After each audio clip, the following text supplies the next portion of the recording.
Hey.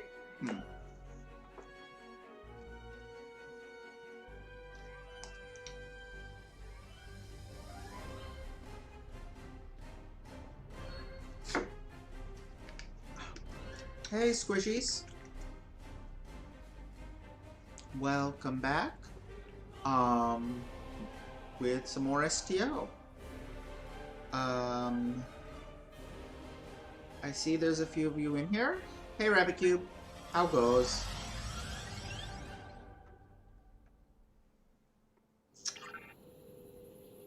Alright. So, I am currently... So, every summer they do this event where you grind silly activities on Ryza in order to earn points toward a Tier 6 ship. We have a lead on the Crinim. And... Voyage. Not right now. So, I'm working on that at the moment. And so, yeah, in character, I'm thinking of it as being trapped on the terrifying hell world of Ryza, where the skies blare down radiation constantly, and the temperature is absurd, and the air is dripping with moisture. Basically how I would feel about a tropical vacation, but more importantly, I imagine it's how a space vampire would feel about a tropical vacation. And so I feel the 7 of 9 hoodie is very appropriate to this. But, hey Fruitbat, we're back streaming, so let's switch back to, you know, the formal Admiral hoodie and get back to work.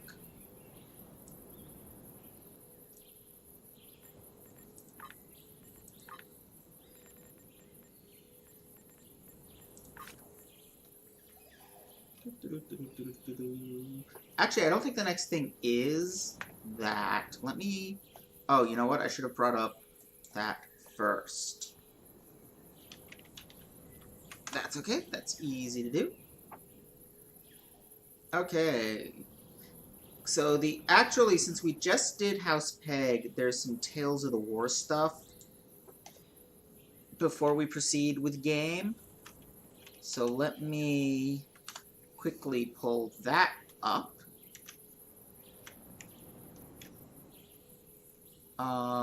Where did it just go? There it is. Numbers 6 through 9. So, the first one is just, like, oops, an attempt at an epic poem.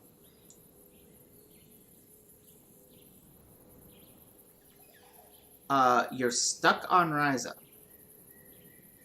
Okay. That's interesting. Anyway, yeah, Tales of the War number 6 is a Klingon lore singer crafting an epic poem honoring Emperor Kalis, who, of course, just died in House Peg.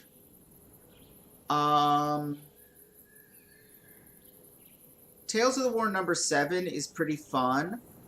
It's Goroth, the one person we liked from, or at least the one person I liked from Paris's ridiculous team, trying to help the engineer of Paris's ship upgrade the torpedoes, and arguing they should do so even at the expense of backup life support.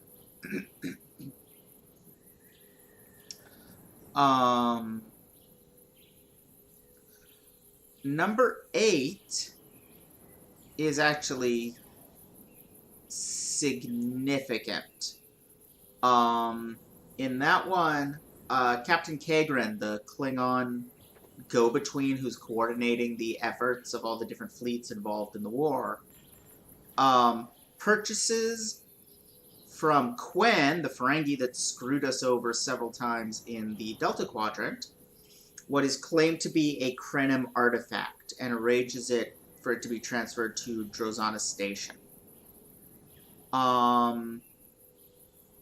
But Quinn has not been telling the truth about how he got the item, although it is a Krenim artifact, and is secretly planning to sell it to someone else. And the final one of these, I'm actually gonna open up because it's really story intensive.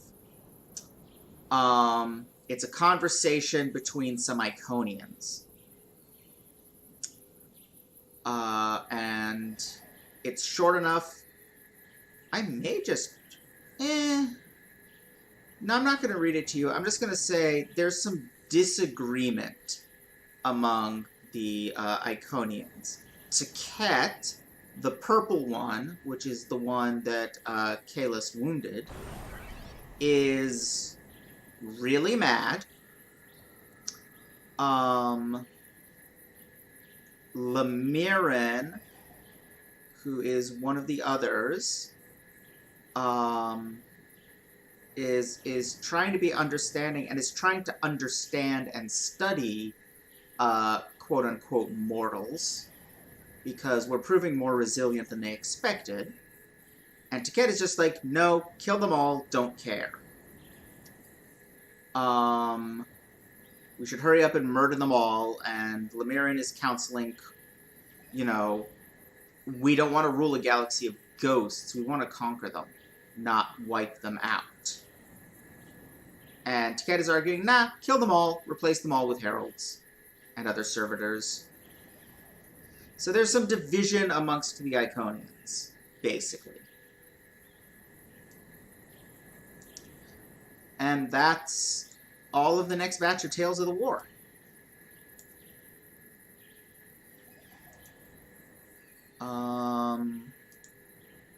I'll figure out how to do that later. The next thing is actually in-game, so yay.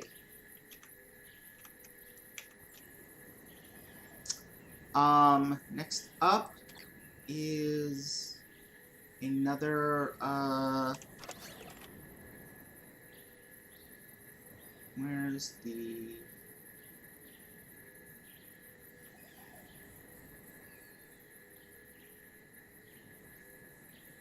Here we go.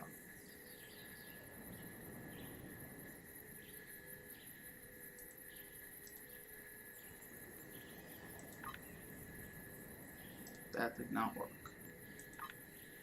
Why did that not work? Why is it not working? Maybe I have to be in space to use it. That would be silly, but not implausible.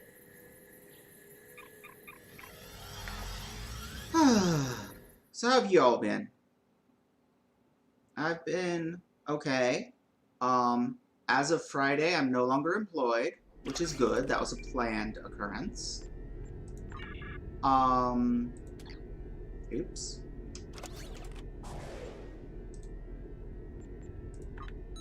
There we go. And I'm currently packing up to move. Next week, I want to move this to, Monday. So that I can take down all of my filming stuff and pack it. And after that, I should be able to start doing these in my new place. Though I may move around locations within my new place a couple times as I get new furniture. Anyway, let's play another transmission from Selah. I am, once again, an exile. When I was forced to leave Romulus more than 2 decades ago, I went deep into the Beta Quadrant, far beyond where your ships have ever gone. There, I found the tools I needed to rebuild my life and create an empire. It's presumably where she met now I have passed through the Prophet's Gate and quest to defeat the Iconians. And I am in a place where no one considers me a half-breed or a traitor. I am one alien among many. For most of my life, the greatest insult you could make would be to call me human. Now, in a place where no human has ever been, I often find myself wondering what she would think of this place. What she would think of me. But I don't have time for self-pity or regret. I seek those who could help us end this war. When I find them, I will tell them everything they need to know. If they will listen. Yeah, I mean, you know, she's Selah. Selah? Whatever. She's melodramatic. It's what her character is for, you know?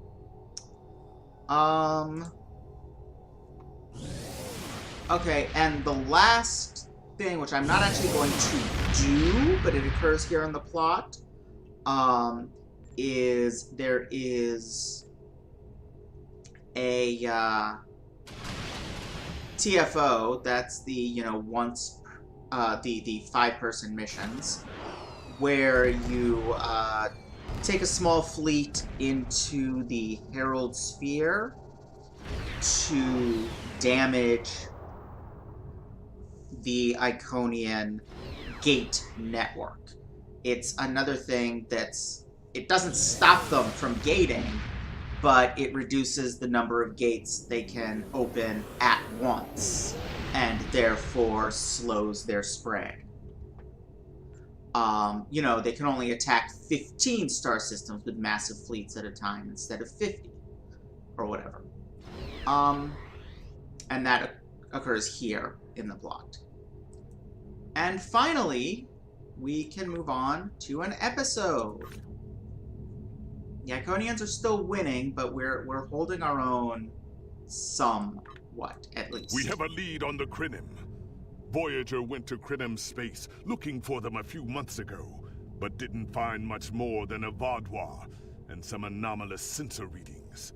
But now, we found a Ferengi selling what he claims are Crinim artifacts. You are authorized to negotiate with the Ferengi and obtain these artifacts. Follow the trail where it leads. We need a weapon against the Iconians, and the Vaudois have gone to a great deal of trouble to keep whatever secrets the Crinim have out of our hands.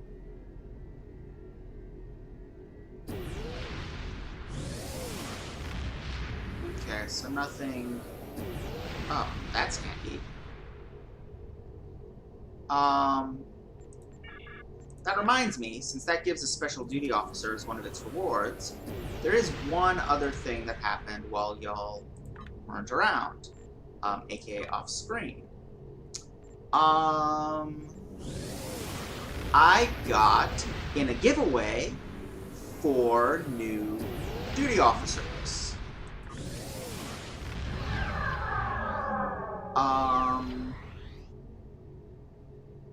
Wait, I thought one of them was on mine. What the hell is that noise? What is going on?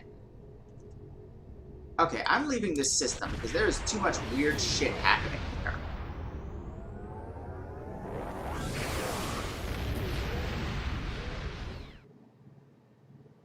Oh, he absolutely is. He is definitely a serious battle Klingon as opposed to a, you know, boisterous Blood Knight Klingon or a serious stick-up-his-butt Klingon, of which the only known example is Worf. Anyway, let's see if I can figure out where my peoples went. Dude, no, it's roster. Oh no, there is. So this is one of them. And I don't know how well you can see, but they've actually done a very good job. Here's another one of turning the 4 main characters of Star Trek Lower Decks into duty officers, which I actually like quite a bit, because the whole point of them is that they're not your main characters, and the whole point of the duty officer system is that it's all the people in the background. So it really made sense for them to do that as a promotion. So yeah, they gave away the 4 main characters free. One of the things you can use duty officers for that I actually didn't bother to until this past week is kind of equip them for bonuses. You can have up to 5 ground and 5 space. So, as a result of equipping them, because all 4 of them have really weird effects, my support drones will now, that I summon in ground combat, will now occasionally self-destruct, damaging nearby enemies. And when they do, I believe it immediately refills my recharge for them. So I can immediately summon another one. And the space one is utterly ridiculous. Every time I use the tactical team power, which I use a lot, 1 in 5 chance that it'll give me extra shields for 1 second, then turn them off, then turn them back on for 1 second, then turn them off, then turn them back on for 5 seconds. Apparently it's a reference to a joke in the show. I have not actually seen any of the show yet. I won't for a couple more weeks. I am going to watch it, but my girlfriend expressed interest, so it is going on our queue, as opposed to my queue. Anyway, all of that taken care of, let's go to Drozana Station, which happily is not far from Ryza.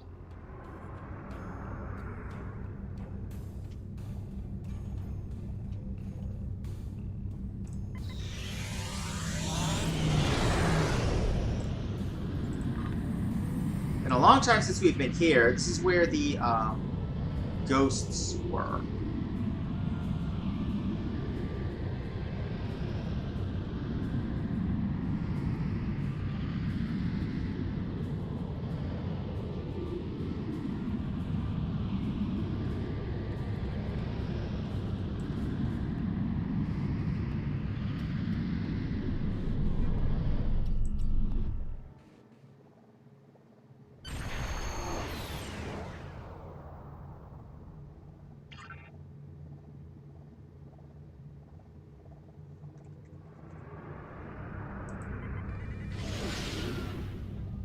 Welcome to Drozana.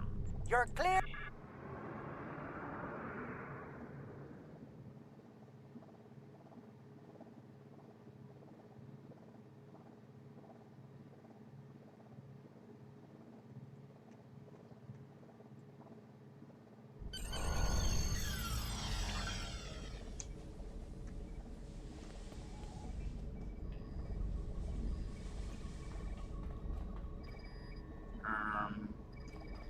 Right, I know my way around this station. Yep.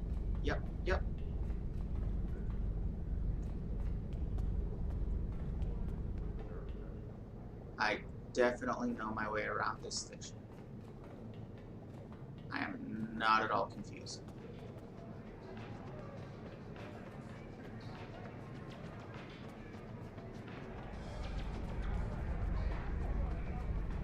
I definitely didn't just go on a giant loop for no reason before realizing I was supposed to be here the whole time. Yep. Off to a great start.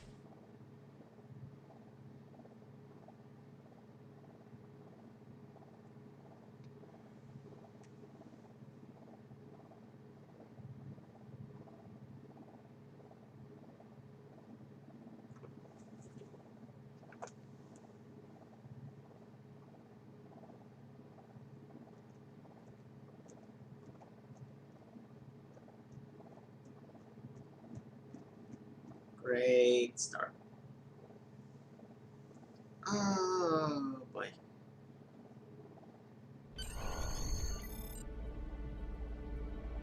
I mean, nor do I. I wish I had the legs to cosplay. Sir, business facilitator Quinn has rented space at this station for his private sales meetings. We aren't sure what the object he's selling is yet, but the rumors are that it's a technological device of some sort.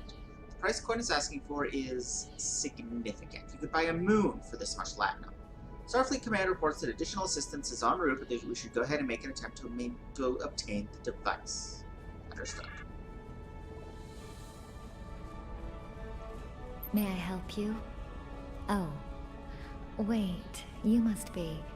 I'm sorry, but The business facilitator is... It is a pretty good busy loading screen, at the yeah. moment and cannot be The ship on disturbed. it is the one that you get for the daily grind. Yes, but Quen left me explicit instructions about this. He's in the middle of a delicate negotiation to triple his profits on the sale of a rare Delta Quadrant artifact, and cannot be disturbed. Okay, do I want to lie and say he already agreed to sell it to us, or do I want to negotiate? Wait, doesn't he want to hear an offer from the combined financial resources of Starfleet, the Klingons, and the Romulans? And I think it's that one. I think I'm going to negotiate. Maybe, let's see, it was something. Krenim, I think? Oh, Delta Quadrant treasures are all the rage right now. Artifacts from cultures the Vaadwaur wiped out are particularly valuable. Quen's made quite a bit of latinum bringing them back through the gateways. Now, that profit-sharing plan he promised me hasn't materialized, but is it my place to complain?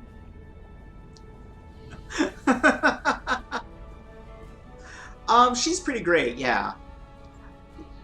Look, I know you're just doing your job, but it is really important we get that artifact. Please?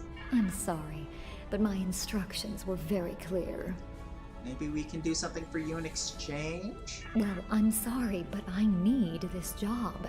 I'm trying to save up enough for a ticket off this station. Admiral powers activate. I can give you free transport anywhere you want to go. Free of charge.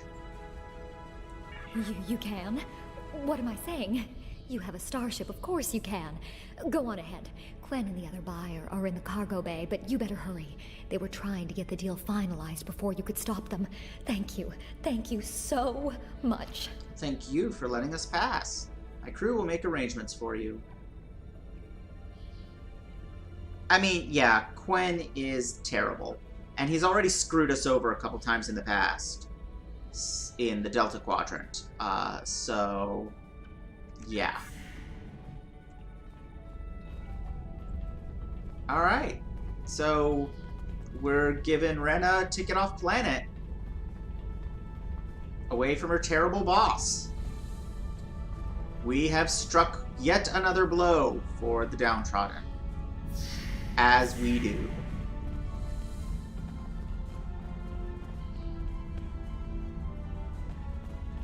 Not so fast.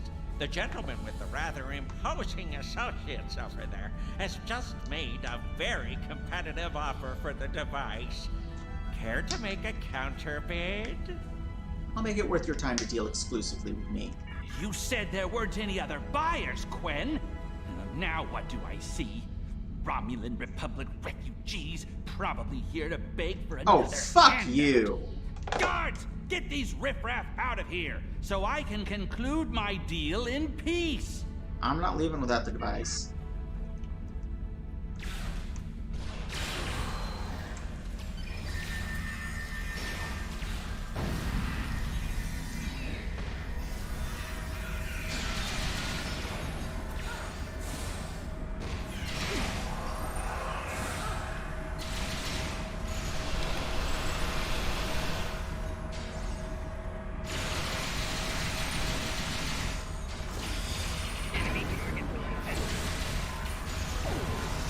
Is there anyone else here? Oh, yes, there is. Or there was. That's that then.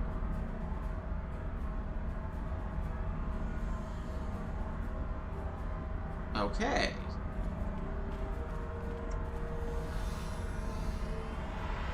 Fine! I'll add when I was going to pay those guards to my offer. Hold it! I am Nog, son of Grand Nagus Rom. And I am a Ferengi. And when you deal with these people, you deal with me. You have a choice. Either deal with me, or I ask my father to have a word with the Liquidators about your poor business practices. Well, I'm sure we can come to an understanding. That's what I thought. Now, kiss the staff. Get out!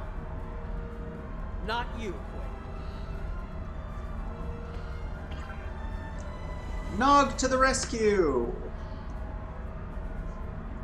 This scene was even more fun when it was his first appearance in the game. And yeah, ever since the update to the shield graphics a month or two ago, they have been awful for visibility. Maybe it was earlier than that, but this is definitely not what they used to look like. Here's my best offer. How about we agree on a price? The staff is such a great touch. Doodad, and I leave. Everyone's happy. Not so fast, Quen. No? Fine. How about I answer your questions and maybe then I get to leave? But let's get on with it. Every minute I stand here, I'm losing a strip of latinum. Time is a very valuable commodity. What do you know about the relic? The device is Krenim in origin. Specifically, it's from the Krenim Imperium. Constructed sometime in the mid-22nd century, if I had to take a guess. Strange piece of technology. I haven't seen anything else like it. Highly advanced, and it has hallmarks of Krenim work. But it's, odd. Definitely odd. What happened to the Krenim? The Vatlar, that's what.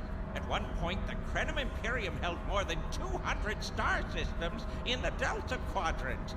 They lost some of that territory in a couple wars, but overall they were doing well. Not the biggest business in the quadrant, but not the smallest either. When the Vatlar started their war, Gaul took a special interest in the Krenim. Bombed them back to the Stone Age, and then some. As far as anyone knows, the Krenim are basically extinct these days. Where did you get the device? I picked it up from a Talaxian who wanted to trade for supplies. He told me he got it from the Kayana system. That was it. There used to be a Krenim colony there, but it's gone now, just like the rest of their empire. Gone? The Vatlar destroyed them? The Talaxian wasn't very clear on that. He just said, gone. If I'd asked any more questions, he might have increased his price. Fine, anything else? As a show of good faith to the son of the Nagus, I'm willing to tell you for free. But don't let this get around. It would ruin my reputation as a businessman. The device emits some unusual energy readings. The shielding may have malfunctioned, or maybe it's not fully operational anymore. I'm not sure. But that's why I'm selling it as an antique. As is, and no refunds. What kind of unusual energy? Do I look like a member of the Vulcan Science Academy to you? I don't know. It's yours now. You paid for it. You figure it out. I hope it doesn't blow up your ship. Now, may I go so we can put all this unpleasantness behind us? I want to drown my sorrows in a comet cocktail and think about all the profit I didn't earn today. Didn't we change history so that the comet never came? Why are there still comet cocktails? Whatever, go stay out of trouble.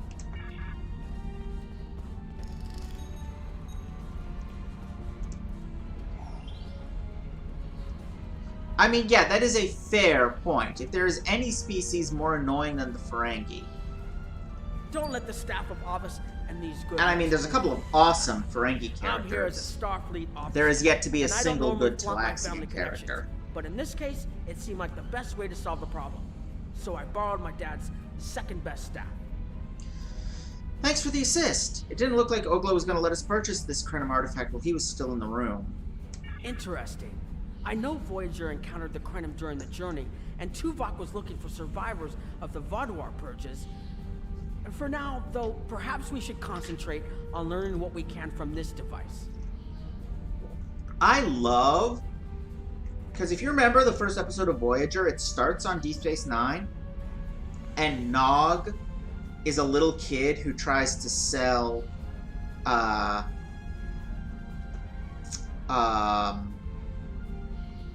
what's his name? Kim, some garbage. And then Kim spends 7 years in the Delta Quadrant and comes home still an ensign, and meanwhile that little kid that tried to sell him that stuff is now a lieutenant and outranks him by 2 levels. And now 30 years later, they're both the same rank. I just find that endlessly entertaining. I love how the Star Trek universe just keeps shitting on Kim. It's hilarious to me. Agreed. Now what should we do about the Force Field? I mean, not that there's anything wrong with Kim, other than poor taste in friends. This isn't a very sophisticated system. It's hardly worth the Latin we paid for it. If we overload the EPS conduits, we'll create a cascade failure in the system that the control protocols won't be able to handle. That should drop the force field. Why not get a encapsulation of his background, though I'm sure most of us know it. I don't mind telling you a bit about myself at all. I grew up on Deep Space Nine with my father and my uncle Quark.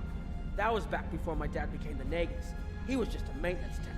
Like my father, I preferred engineering to business. And Captain Sisko helped me get into the Academy, the first Ferengi ever to join Starfleet. I fought in the Dominion War, which is an experience I never want to repeat. And I spent some time on exploration ships. Then it was back to DS9 for a while, off to Utopia Planitia to work with the SCE, and finally taking command of the Chimera.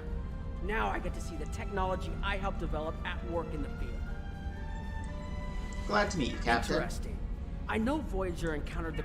Quinn left without taking down his security, but fortunately I know how to get around it. This isn't a very sophisticated system. I think you can overload the EPS conduits in the corner there.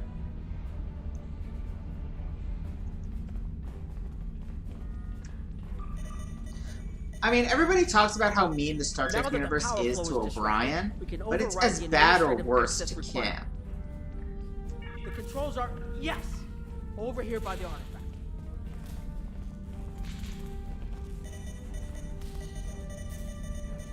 Excellent. Now we can get a good look at this. Ah, shit. The waveforms aren't like anything I've seen before. Think I'm getting something. This is definitely Krenim in origin. And Quinn was right on the age. I'm also seeing some repeating elements in the base code, almost like a signature. And that strange energy Quinn was talking about is actually chronotons. A lot of chronotons. And chronotons mean temporal manipulation. This little box just got a lot more interesting. So, as Morwen, I was like, yes, very interesting, because Morwen loves time junk. For this character, I'm thinking more, I really don't need a cop around here. So, the last thing we need is a visit from Temporal Investigations. I'll take the device back to my ship, the Chimera, and have a look while we're on the way to the Kiana system. From what I understand, Voyager sent an away team to the Kiana system a few weeks ago, but they encountered some resistance and were forced to pull back before they can find what they were looking for. But now that we have this, maybe we'll be able to find what remains of the Krenim, if there's anything left to find.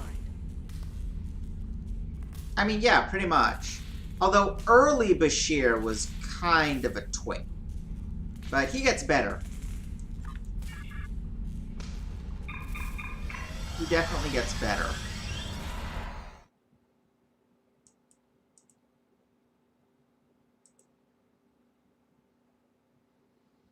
Yeah, that weird beetle-looking ship is apparently a Resian science vessel. Frankly, most of why I want it is because I lack high-level science vessels for the Admiralty system. But I'll give it a try as a ship, too. I've explored many places as a Starfleet officer, but this is my first time seeing the Delta Quadrant. According to Quinn, the Chimera is so ugly. Came from this system. I hope we haven't come all this way just to chase ghosts. I've had a chance to look at the Krenim device, although I'm not sure how to activate it yet. It's definitely designed for temporal manipulation, although I don't think it would enable someone to travel through time. It's almost like a step sideways, if that makes any sense at all. I'll keep working on it and let you know if I learn anything more. Maybe we'll find something here to explain it. Voyager's preliminary scans of the system turned up a number of anomalies, but nothing conclusive. According to Krenim records, though, there's supposed to be an M-class planet in this system. We're not reading anything like that on the sensors. Maybe the planet is the source of the asteroids? We're also picking up some wreckage. Could be. Let's check that wreckage out first.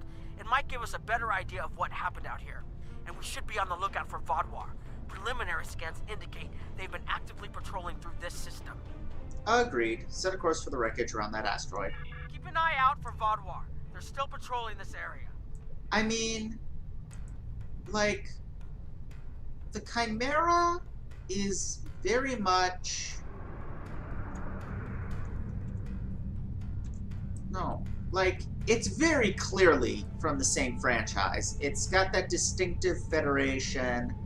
Let's stick 2 to 4 1950s rocket ships on the back of a 1950s flying saucer.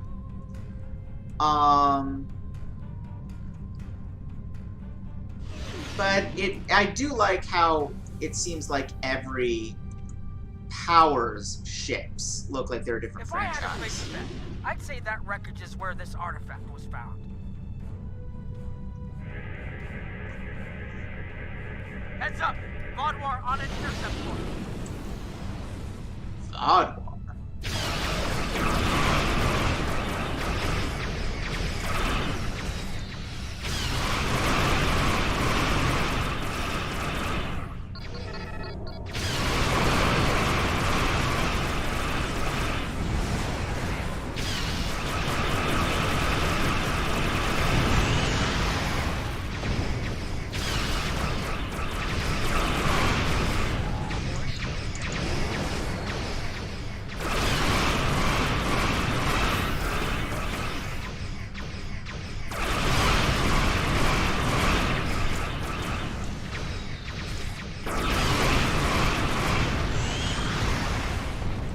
I really like the maneuvering powers, guys. The backward jump is especially fun, as you saw me spamming it there. The weapon signatures are definitely Vaudouar. According to Voyager, the Krenim were a fairly small society. There had to be a reason the Vaudouar went out of their way to target them. Let's move. There might be more ships in range.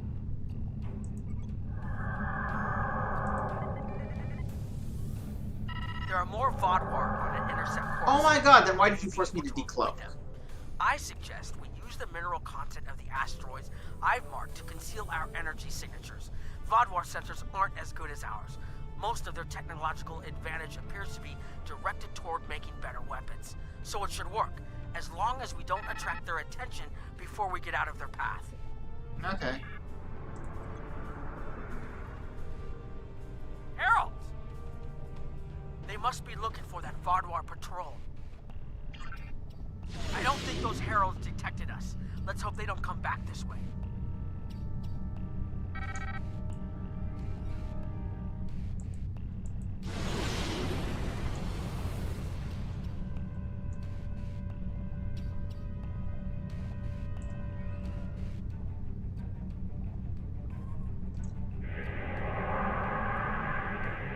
Heralds inbound! The Vaudouar must have gotten a signal out. So Funny much how for that our always investigation. passed.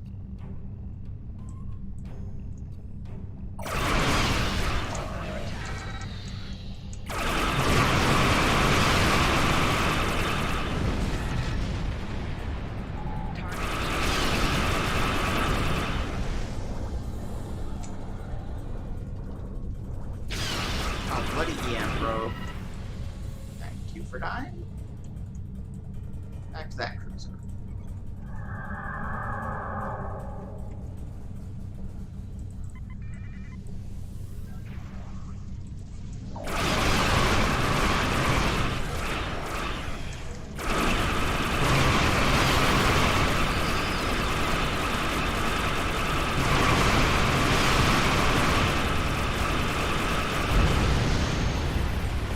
God damn, this ship's powerful. There was something about the Krenim that was such a threat to the Vaudouar and the Iconians that they're still patrolling the old Krenim systems. If we can find more Krenim technology, or maybe unlock what we have, we might be able to find out what is so important. That could be something the Alliance can use against the Iconians. I recommend that the Chimera and your ship patrol the outer system while we take an away team to the surface. I'll bring the device and keep trying to learn more about it. Agreed. My team will meet you there.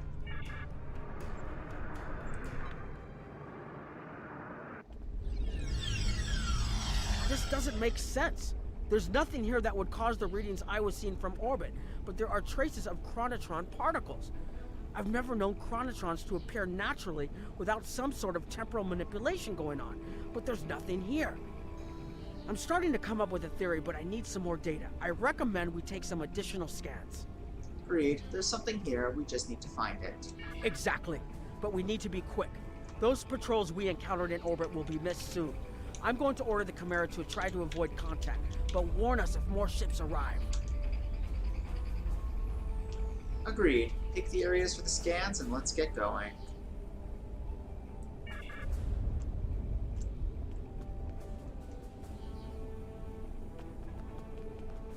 These tall spires are charged with temporal energy.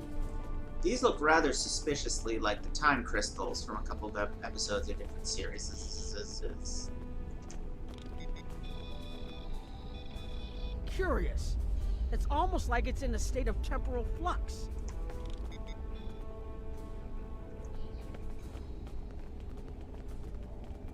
I need to get some scans. There are more mineral deposits over there.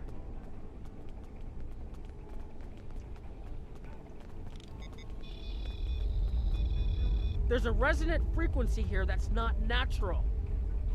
I don't know if you guys can hear that underlying deep thrum that just played in my headphones. I'm reading another anomaly ahead. But it's very interesting. It's almost subliminal.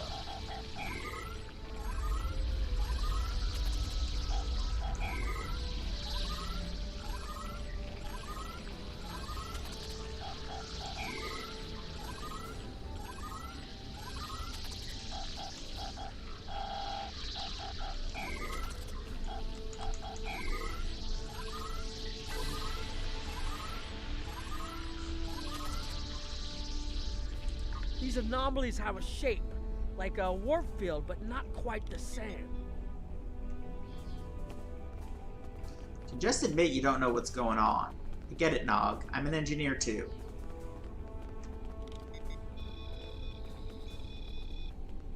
The only other place I've seen sensor readings like this was in the wormhole. Heralds have landed and are approaching your position. We'll deal with the heralds. There, behind those rocks. Oh, wrong way.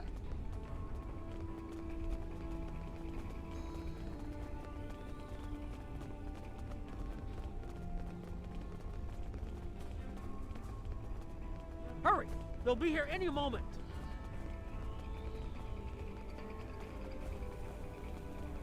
This is a good... This area looks defensible. Yep. Get ready.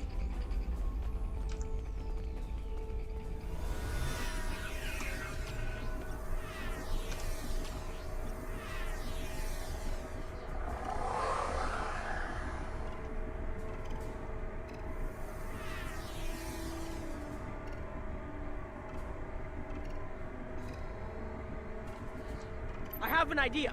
We need to use the device. I've been trying to activate it, and I've almost got it. Keep them busy. If I can get it working, I should be able to conceal us. Doing what you must will protect you.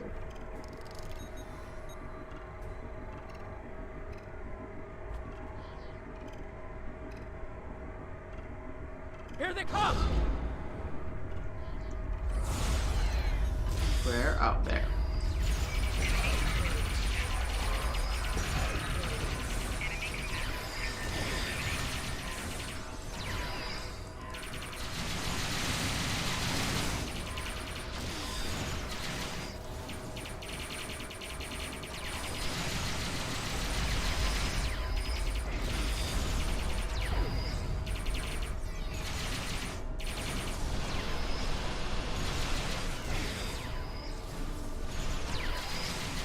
Oh, hello.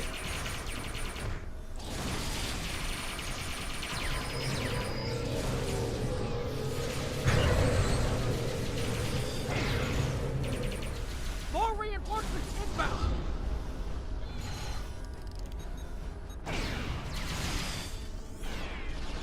Where? Oh, there.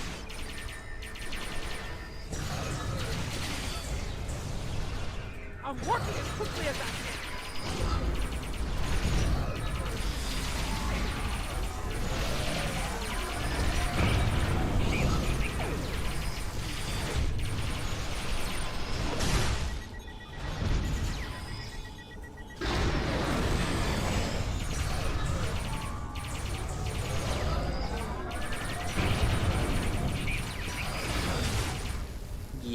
that was going to happen. Where's my mouse? Come on, Toma! Nope.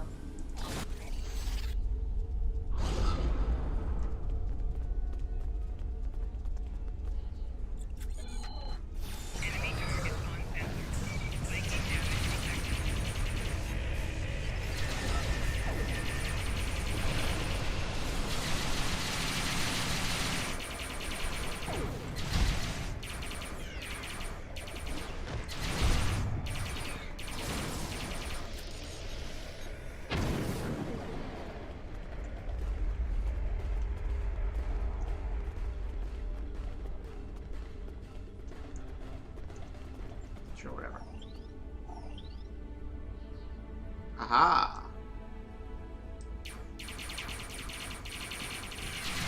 Watch out!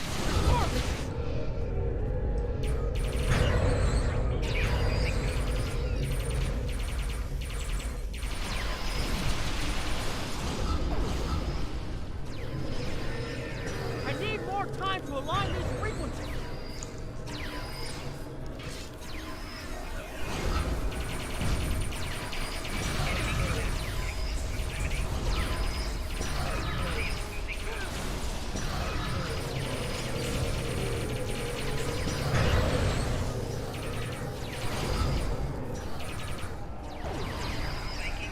Let's get out of there.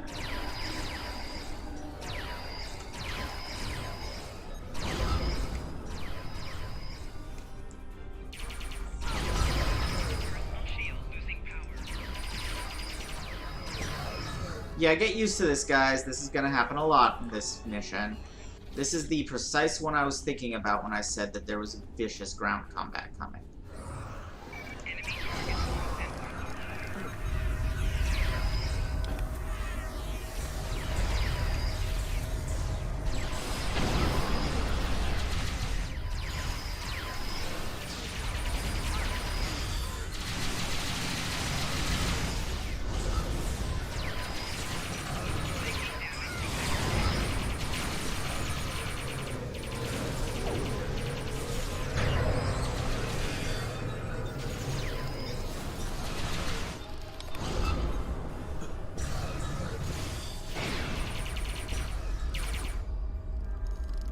Almost there.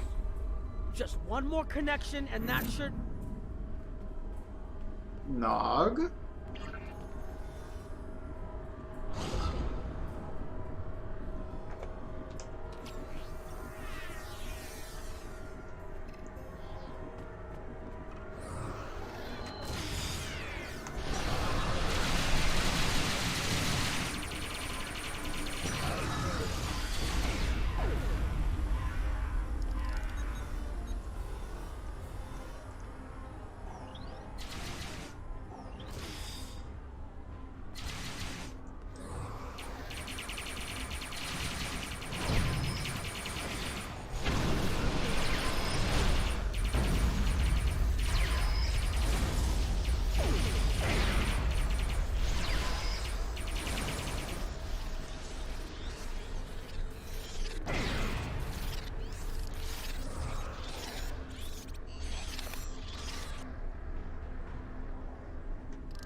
Oh my.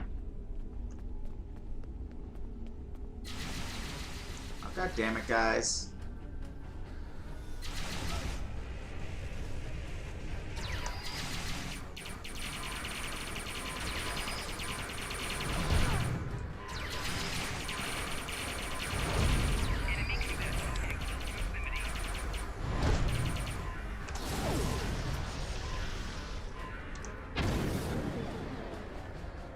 Okay, we done?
if you'll forgive the pun, I managed to buy us some time.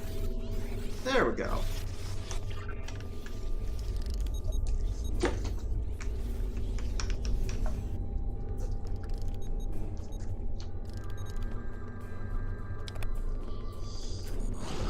It's taken me some time to convince the Krenim to help us, but they finally agreed.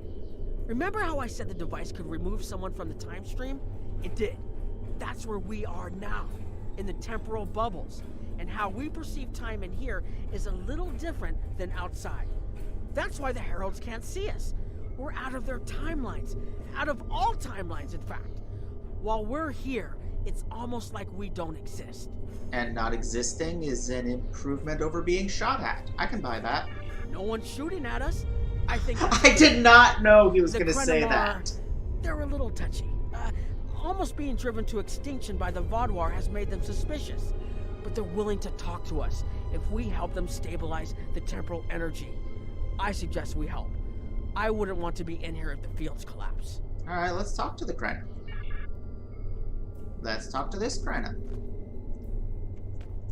I've had some time to observe you and Captain Nog, and your actions make it clear that you are no friend of the Vaadwaur or the Heralds. This does not, however, assure me that you will be pretty much, allies Rabbit to my people. The Krenim have lost much.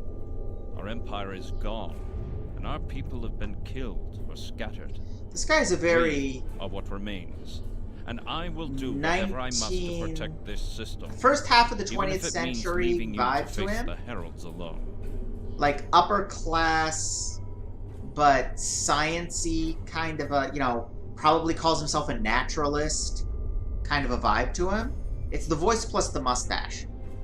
What can we do to prove ourselves? You have already repaired some of our emitters that were damaged by the attack, but there is more yet to do.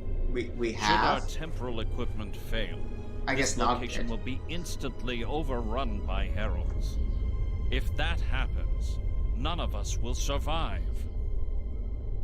How can we assist you? More of our emitters must be realigned, and there are other pieces of equipment my people are already working to repair.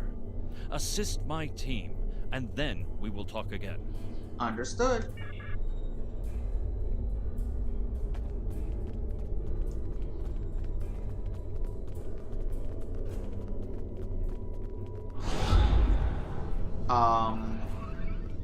What is that? Oh. Apparently, that's what a defiler warping in looks like.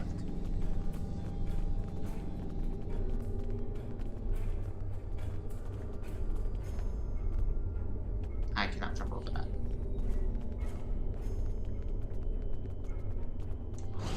Your fight overloaded some of the power couplings we used to moderate the temporal flow. If we had a contained space like the technology was originally designed for, this wouldn't be a problem. But we keep pushing the boundaries of what these flow modulators will do. I'm rerouting the power to take stress off the damaged couplings. Nice for First, we need to get this capacitor aligned and ready for the transfer. Where'd this technology come from? The temporal technology was developed by a scientist named Anorax. He's still a mystery, even to us. We know he was a ship commander in the Imperium fleet and a genius in temporal mechanics, and that he started work on his inventions in the late 22nd century after our war with the Rilnar. Perhaps he saw temporal manipulation as a way to change our fortunes. We know he was working towards weaponizing his designs, and I can tell from what little I've seen that it is possible. But full access to his data is restricted, so I don't know the full capabilities of his work. I actually really like this, because of course, Anorax was the villain of the Voyager episode Year of Hell, and he did weaponize his technology, but at the end of that episode, his own technology was used to undo the existence of his technology, and as a result, he never did weaponize it. But it makes sense that his other research would still be out there. And that the other Krenim would eventually get a hold of it. Your fight overloaded. Alright, let's align this capacitor. What minigame will that be? Okay, now it's starting to look like something. Easy peasy.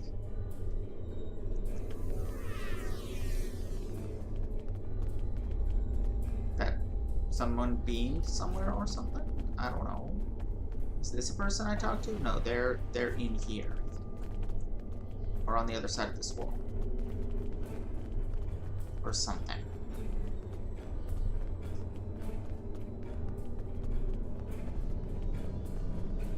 I'm so confused right now. There should be... Oh, they're right here. The temporal compensators are out of alignment. They help keep us at a stable point in the timeline. If they fail completely, we could end up lost in time. Grab a hyperspanner. We need to get this fixed before the drift coefficient moves out of the safe zone. Can I ask you something? For an Imperium, you don't seem to have a lot of resources to work with. The Imperium was at its peak in the mid-22nd century. At that time, it controlled more than 900 planets, and our territory spread across more than 5,000 parsecs. It's about 15,000 light years. Came the Rilnar, That's and the Zal, big. and the Garanor, the Mawasi, and the Nahydron. Our wars chipped away at us, carving one planet after another away from the Imperium. There were only 27 planets left when the Vaadwaur came. Now, almost everyone on those worlds is gone too. I understand. What did you need help with? The temporal compensators are out of alignment. They help keep us at a stable point in the timeline. If they fail completely, we could end up lost in time. I'll do what I can to help.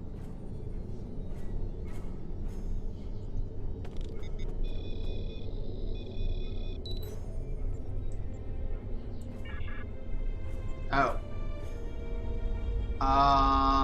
What do you think, Nog? You should realign the matrix crystal. Gotcha.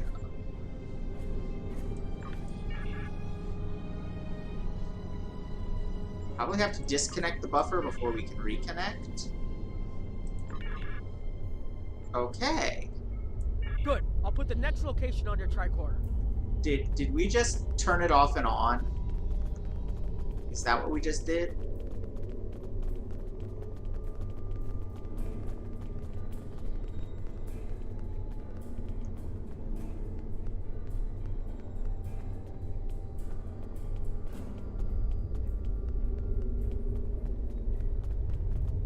Oh god, that's barely visible on the map.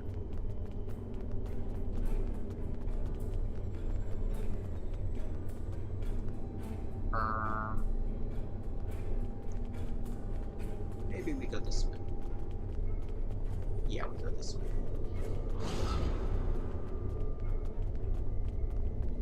These freaky Herald ghosts are, well, freaky.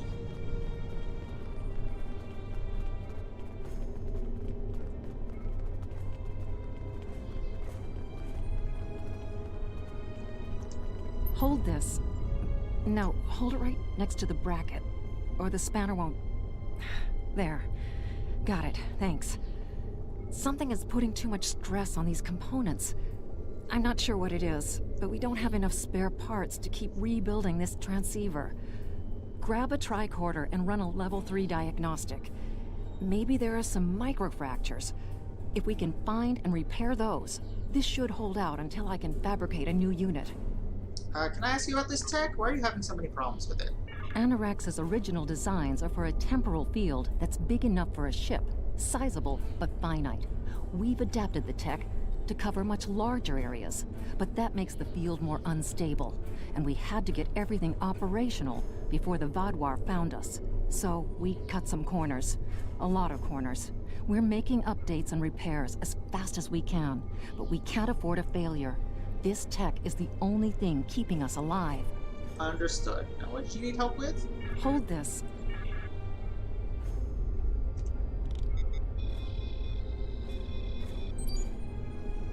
So, maybe microfractures. Well, it seems like the first thing we'd have to do is scan. And then we'll need an epoxy. And then we repair them. That should do it. That made sense. I like that those were basically logical.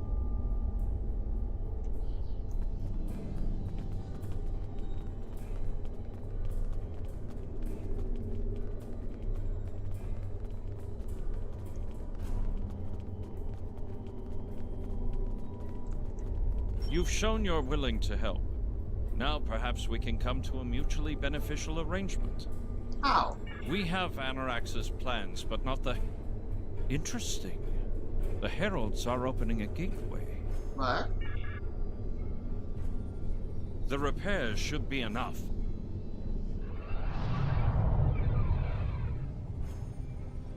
I beg mercy, Great One. It appears they used a cloaking device and escaped. You are forgiven. Make preparations to depart. As you command.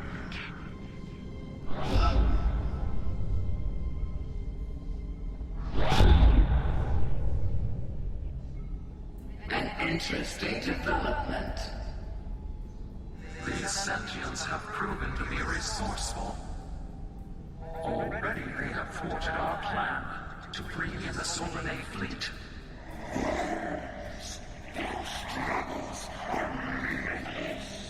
And yet they injured even you, Ticket. I advise caution. So these are Tiket and Lemirin talking. Lemirin is the blue one, not the purple one.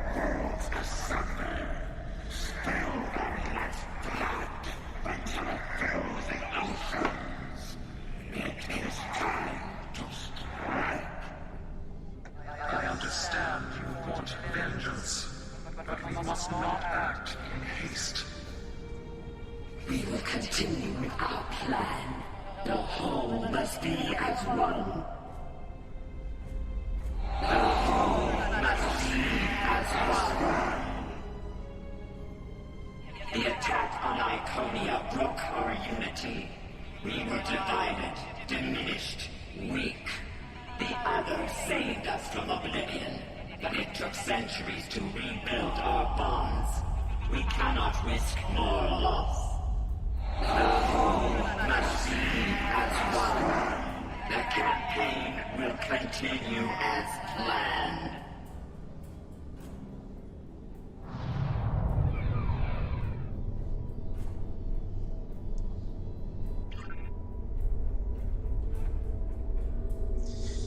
Speaking of lore...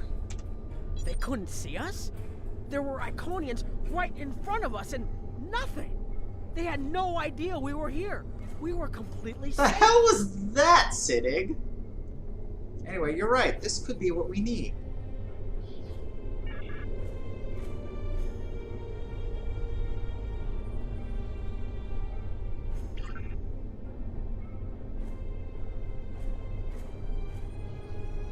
The only protection left to my people is our ability to manipulate time. But it is something we must do with great care. Even the most innocuous of changes can ripple through reality in unexpected ways. We didn't know you could do anything like this. My people and I have made Anarax's theories of temporal manipulation our lives' work. In at least one temporal variant, his ship made the Krenim Imperium the undisputed masters of this region of space. If only we could recreate that vessel. What vessel? Anarax designed a ship, a wondrous vessel that could manipulate the time streams and erase elements in an attempt to bring about a desired result. Our records show that he even attempted to use this vessel to restore the Krenim's fortunes, but he was defeated by an unknown alliance. Afterward, the Krenim Imperium declined, as perhaps was its fate all along. We were diminished, but content to let time progress as it would. Until the Vaadwaur. The Vaadwaur destroyed all the Krenim colonies. The first Krenim worlds to fall managed to warn the others. When the Vaadwaur came, we hid ourselves in the time stream. It was the only way we survived. Before the Vaadwaur arrived, we were working on a relic. It was a replica of Anarax's time ship. With it, we could have gone back and eliminated the Vaadwaur threat before it even began. Why haven't you? The Vaadwaur's assault on the Imperium took too much from us. Now we possess Anarax's work, but not the means to bring it to life. You have seen what our technology can do. We have the designs. You have the manpower and the materials. Perhaps your governments would be interested in mutual cooperation. Allow us a chance to undo what the Vaudouar did, and we will give you something that will erase your enemies from time itself. It's a generous offer, but we'd have to think about it carefully. Do you want to risk everything on a chance for success? There's more here than what you've seen. You've hidden the entire planet? Yes, we removed ourselves from the time stream to stay alive. With your help, we can Jesus, change everything. Just the You hid an ability. entire planet, but you can't build this time ship on your own? We have the plans.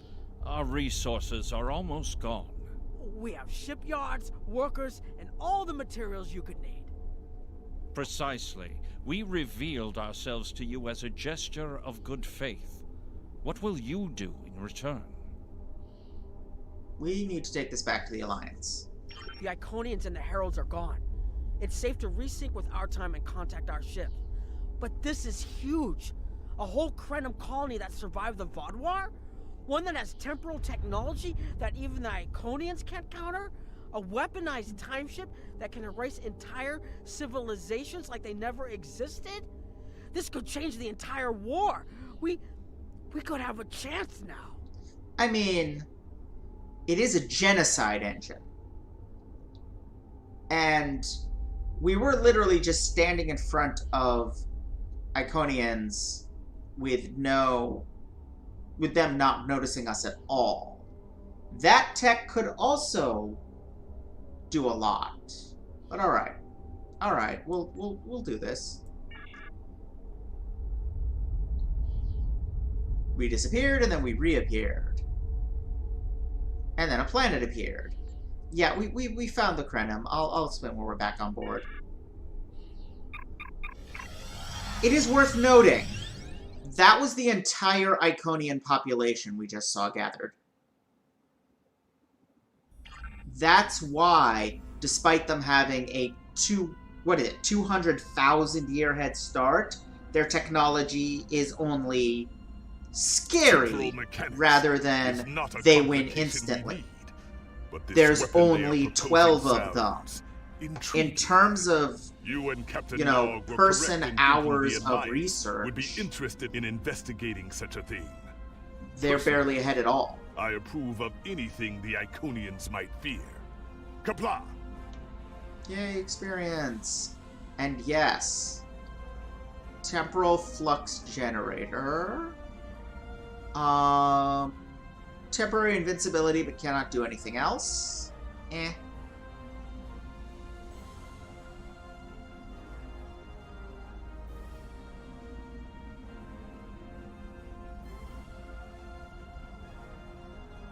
That's pretty good. Don't know if I'll actually use it or not. And then there's this.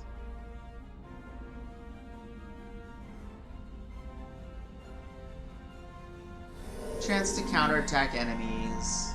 What is my current shield like? Oh no, wait, no, my shield's part of a set. This would have to go on, like, Siddig or someone. Yeah.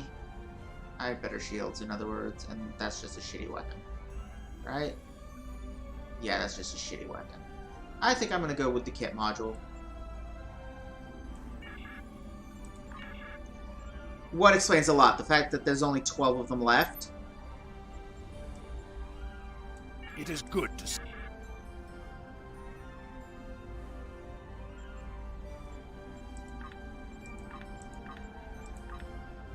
Alright. Are there any of these I'm willing to part with, though? That attacks.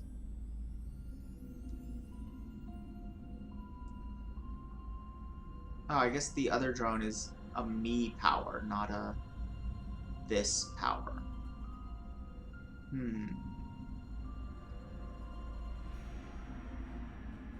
Alright, I rarely actually use that. So, what's that? Oh.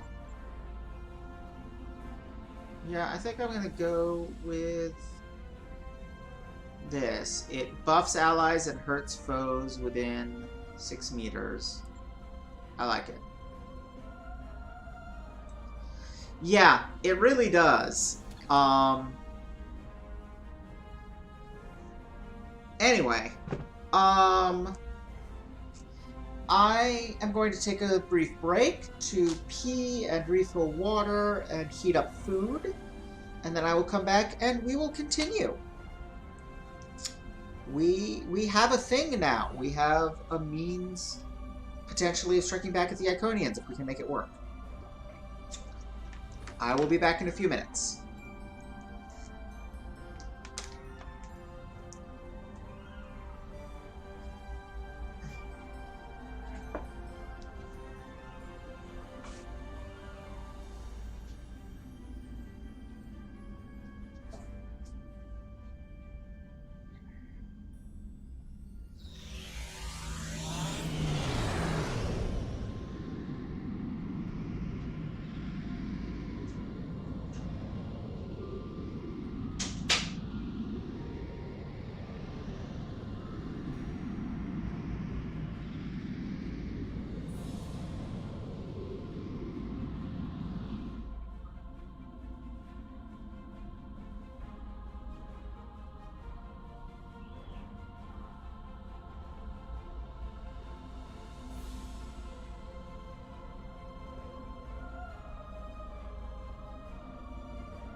Devac's fashion sense is glorious.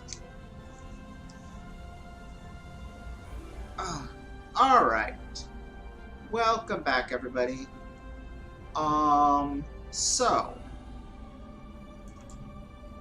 we have done time in a bottle, which means it is time for another 4 Tales of the War and a Sailor chunk. And then another mission. There are, believe it or not, only 3 left. Missions, I mean. So yes, Tales of the War 10 through 13. So number 10 is that doctor friend, the doctor off the Lisette, the Romulan flagship. and Gaius, the Romulan Borg that Sayla mind-controlled. It's a conversation between them. And basically about how he's stressing himself out trying to track down Sela and has not been able to do so.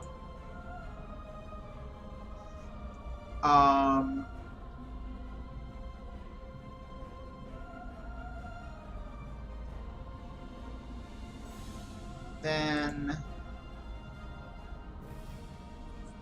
in number 11, it's a conversation between House Peg, you know, the Klingon espionage division, talking about, you know, how tough it's been on them, that Kalis is dead, and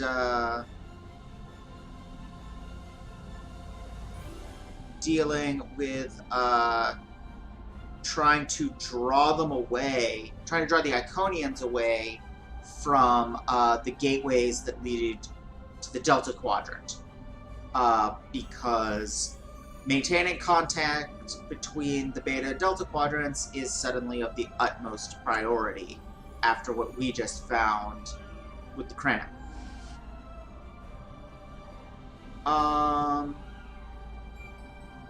Then number 12 is Nog dealing with personnel disputes. He's been put in charge of the joint project to figure out how to use the Krenim tech to fight the Iconians. And they're having some real personnel difficulties between some of the people, especially Noye, the lead Krenim researcher, and 7 of 9, who's one of the lead researchers on the Federation side. And finally,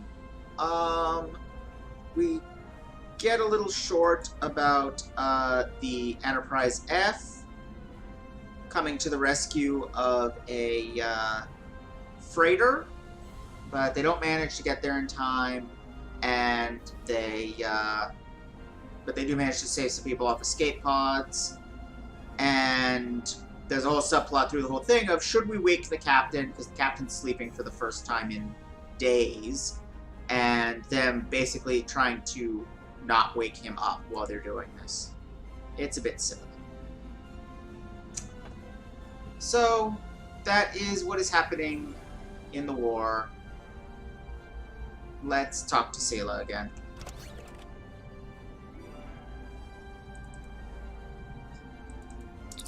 There we go. Bureaucrats. The curse of the galaxy. I have been Thanks for the passed welcome back, from person Rabbit to person, from minor official to junior attaché. All of them are officious and polite. They smile as they tell me they're so sorry, but I just need to speak to someone else. When we fought this empire decades ago, I was impressed by the strength and ferocity of their warriors. Now I am in awe at the labyrinth that keeps you from seeing their leaders. I have been an empress. I have ruled from a golden throne and held countless lives in my hands. Now I beseech others for an audience. I'm sure the change in my circumstances amuses you. No more. In my own way, I am striking back against the Iconians. I will succeed. The whole will shatter, and I will be there to see it.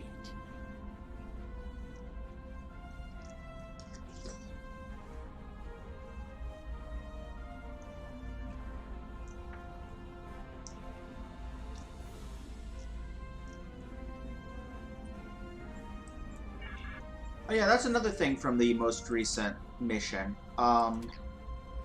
Some terms the Iconians like to toss around. The whole as the name for their civilization, and the other as someone or something that, like a savior figure of some kind that helped them before, and clearly some believe will help them again and others do not. Anyway, yeah, I definitely do. I definitely get it. At the same time, yes, her reduced circumstances do kind of amuse me. Next mission. Please report to the Kiana system. Our partnership with the Crinum is starting to bear fruit, but the project may take more time to complete than we have left. We must consider any plan that ensures our survival. Well, fortunately, we're already at the Kiana system. See? So let's head right back in.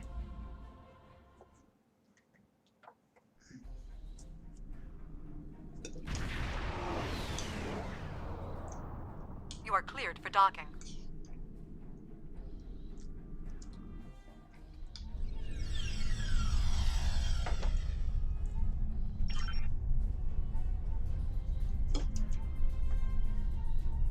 Captain Gregor has sent his aide to give us a tour of the research facility.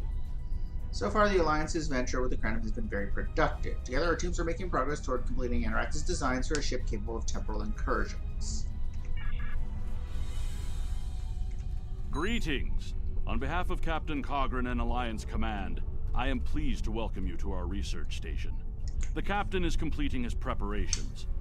In the meantime, I will give you a tour of the facility, where we are building a weapon that will end the Iconian threat once and for all. Follow me. Our researchers can explain how the weapon works and answer any questions you may have. Okay, apparently it's Cogran, not Kagran. Good to know. And here, we have the development area. How much do you know about the Crenum, 7 of 9? The Borg have extensive records on the Crenum. They were a species of great interest to the Collective. I'm not sure I like the idea of the Borg studying us like a bug in a petri dish. I'm not sure I like the idea of the Borg studying anyone. And what about the Iconians? The Collective spent a great deal of resources pursuing Iconian technology. They believed the species to be extinct. They were incorrect. So much for the Borg knowing everything. The Iconians' technology is far beyond even the capabilities of the Borg. Fine. But what about shielding the ship that's using the weapon? We haven't solved the paradox problem yet. This is not my first experience with alternate timelines. It would be possible to develop a form of temporal shielding to protect this vessel from alterations in the timeline.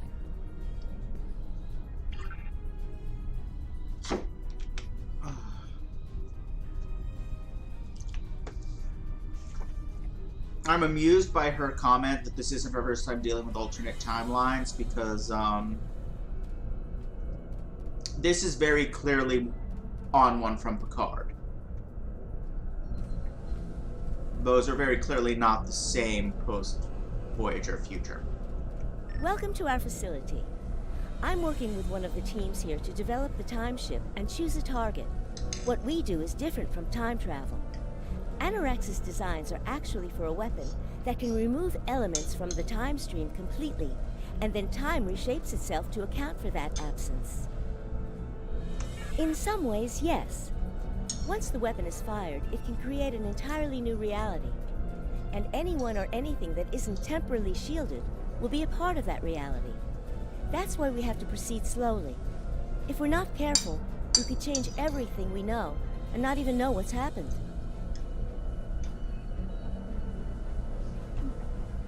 That could be as dangerous to us as the Iconians.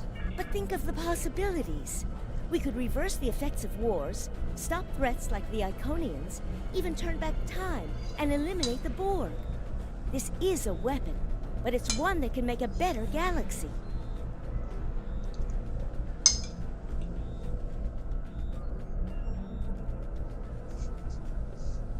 Right? She's an interesting one. Captain Cogren's briefing is about to begin. Follow me to the conference room.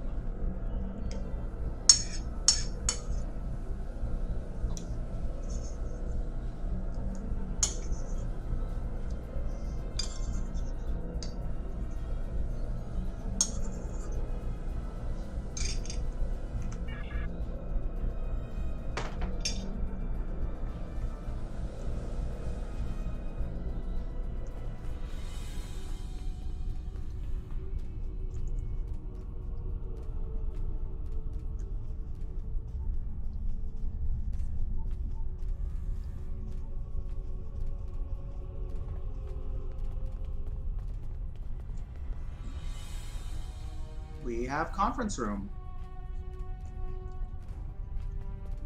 Some random Klingons. Some things in containers. Some random Starfleet types. 7. Captain Sean and Commander Jarok.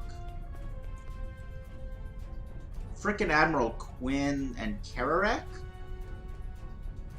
My boss and the boss of the people I'm lent out to.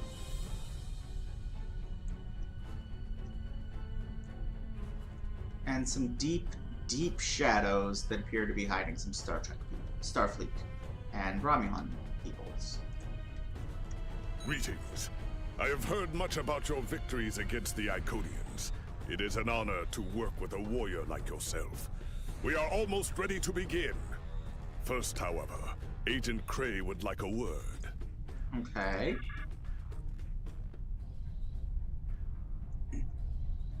Greetings. My name is Philip Cray. I'm the liaison from Temporal Investigations for this project. Pleased to meet you. Why do you need a liaison? The Federation has some serious concerns about possible violations of the Temporal Prime Directive. Normally, Starfleet personnel are strictly prohibited from directly interfering with historical events, and should make every effort to maintain the timeline. I understand that Romulan temporal defense has similar regulations in place. And yet here we are, making a thing to do just that. Indeed. That should tell you how serious this war has become. If the Iconians win, there probably won't be anyone left to preserve the timeline. In this instance, my role is to ensure that we succeed in our task with the minimal possible disruption to the timeline, as well as to address any repercussions of those disruptions. So the directive is only a directive when it's convenient. Got it. I don't disagree. As a Starfleet officer, I am sworn to uphold the Temporal Prime Directive. Not only that, but I have seen firsthand the dangers that come from ignoring it. But as the Vulcans say, the needs of the many outweigh the needs of the few. The Iconians cannot use time travel, and that makes it a weapon we can use against them. We must consider carefully whether it is too dangerous of a weapon to use at all. Alright. Now, before the briefing starts, if I remember correctly, there's... how do I get out of here? Did I just walk past it multiple times? Yes, I did. There's a slightly worrisome... Why is everything so dark? Oh, a slightly worrisome Easter egg of sorts somewhere around here.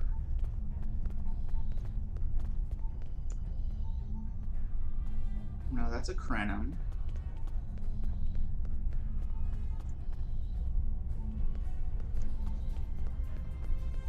Maybe it's not in here.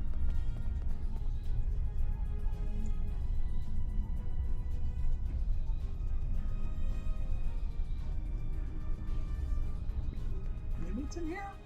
Maybe it's up there.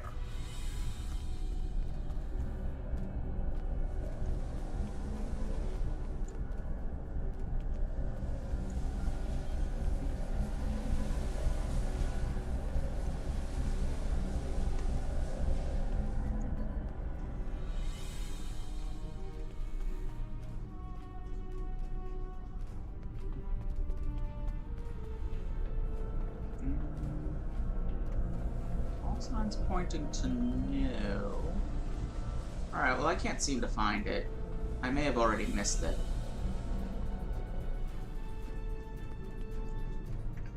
It's not an exit, it just looks like it.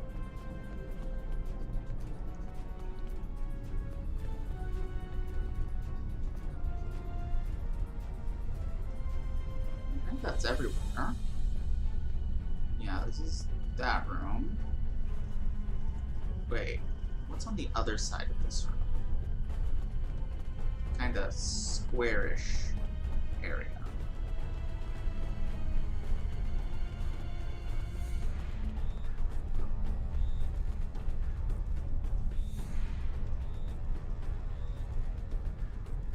Oh, that's the conference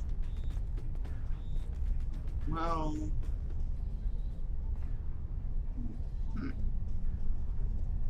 It's the control room.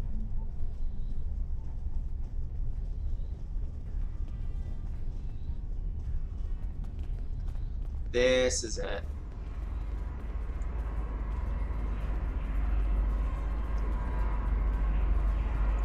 And it looks like I missed it. Darn. Also, it used to be possible to glitch yourself into there, which was pretty amusing. So yeah, I think I missed it, but there used to be an Easter egg where if you, or, there probably still is an Easter egg, I just missed it by triggering the briefing to start, where, somewhere around here is a display of, like, all the possible timelines and where they could head and stuff, and, Franklin Drake is standing around examining it. The Section 31 guy. Which is ominous.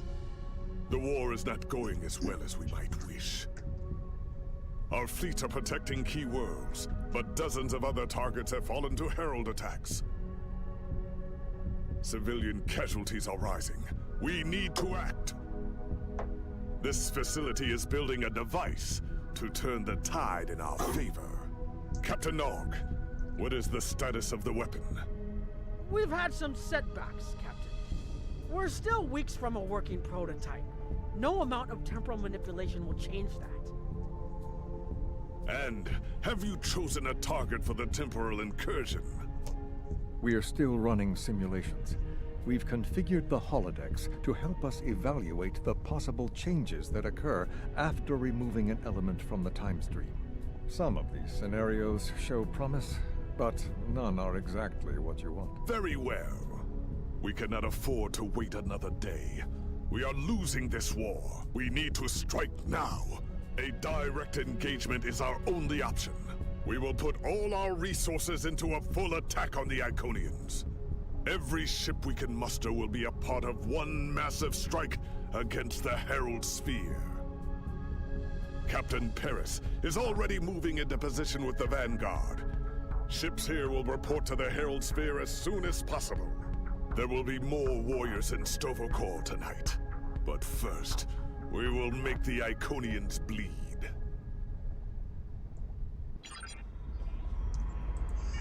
Alright.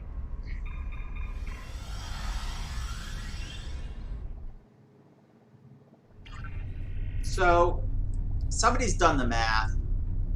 There's over 100 ships in that lobby over there. It's quite a fleet. And we are ordered to rendezvous with the task force and join them.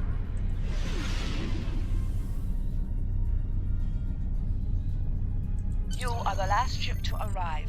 We are ready to set course for the Sphere. Let's go. Alpha, you are cleared for departure.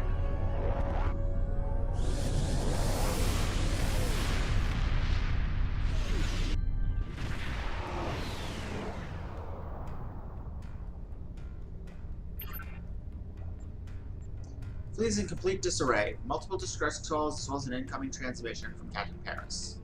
Am I glad to see you? It's just not working. The Iconians are gating in their ships, and they have far more reserves than we anticipated.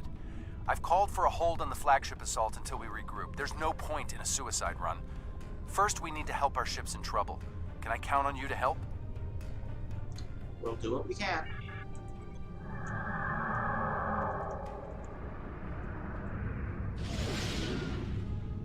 This is Carla Mex from the USS Keller. We are losing warp containment and are in need of immediate assistance. Why didn't you? And it was supposed to be cloaking. Didn't work as planned at all.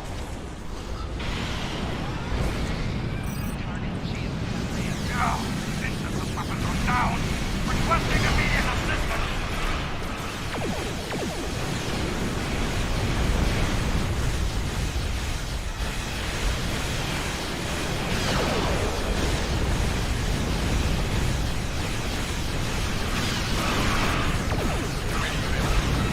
This is Commander Nobleman, RRW.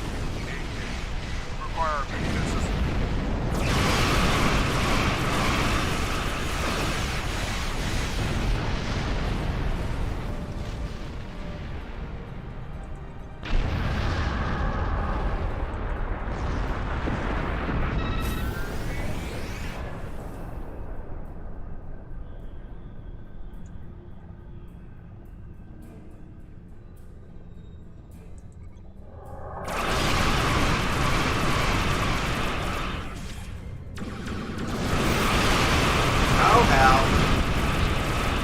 Oh god.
How did I get slowed down?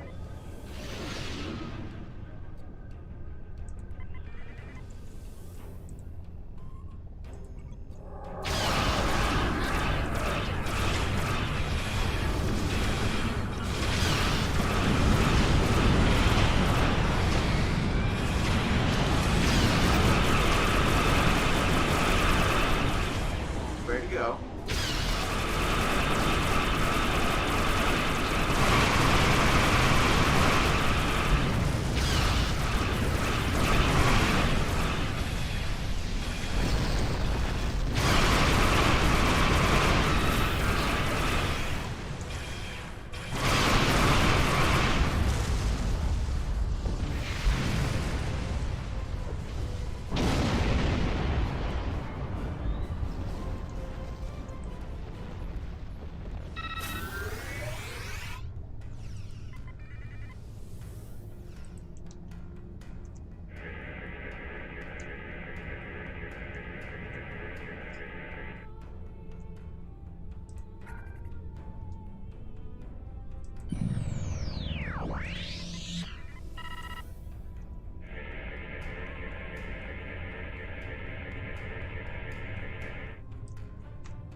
That's a lot of Herald ships out there. I mean, in the Iconian war plotline, the backgrounds are mostly made of Herald ships.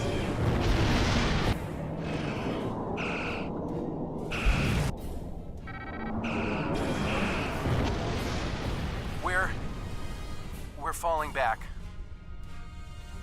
I cannot do that, Captain. A Klingon does not run from battle. No, you are the only Farewell, good character Captain. in that squad. Today is a good day to die.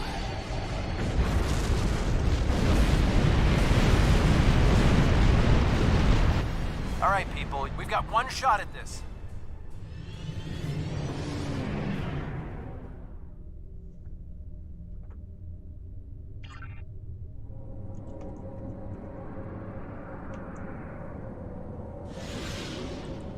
We'll take care of the reinforcements. Follow that dreadnought. We are clear to enter the gateway. That was silly.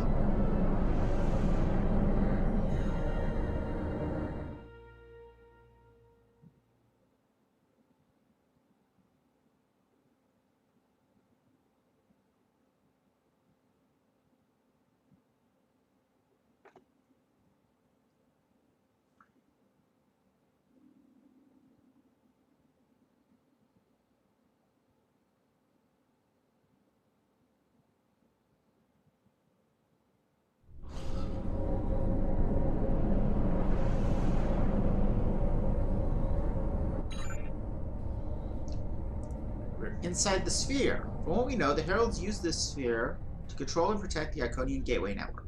We've had strike forces as well as materials like this one since the beginning of the war. We've never managed to do more than knock the gateways offline temporarily. First priority is finding our strike teams. Priority hail coming in from Captain Paris. The flagship's shields are down, and it's losing power. Looks like they're trying to interface with the sphere to give themselves a boost. This might be our one chance to board it and take control. I have 3 troop transports standing by. Understood. We'll clear a path.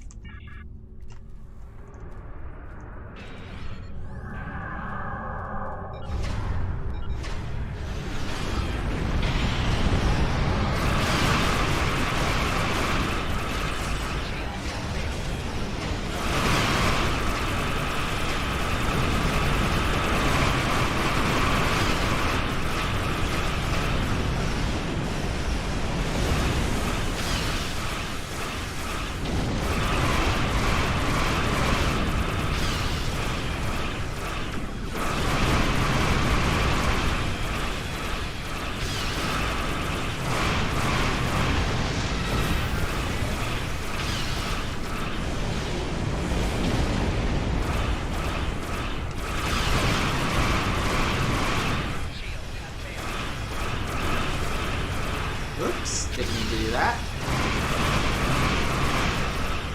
One problem with the special maneuvers that the pilot escorts are able to do is sometimes I do them accidentally. Now. Herald reinforcements inbound. We need to deal with them. Where? And how do you know?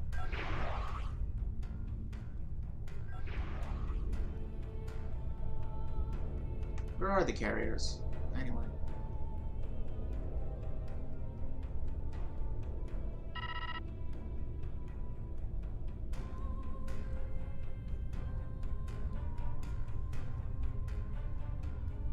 Are they here? Aha! That took a weirdly long time to happen.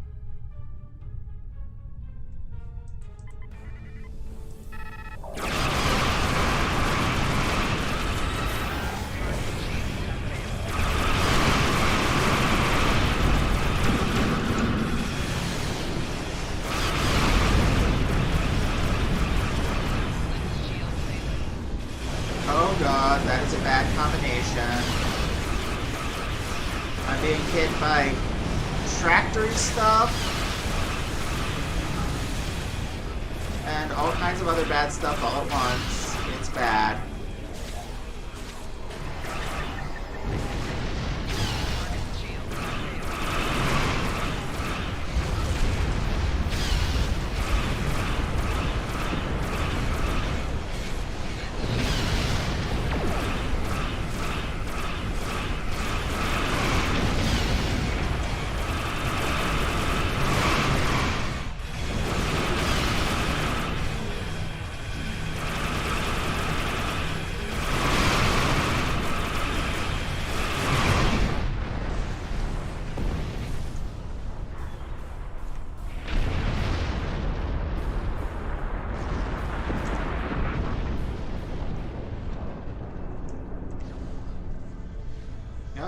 another wave.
I think I'm a little more powerful than the game expects me to be.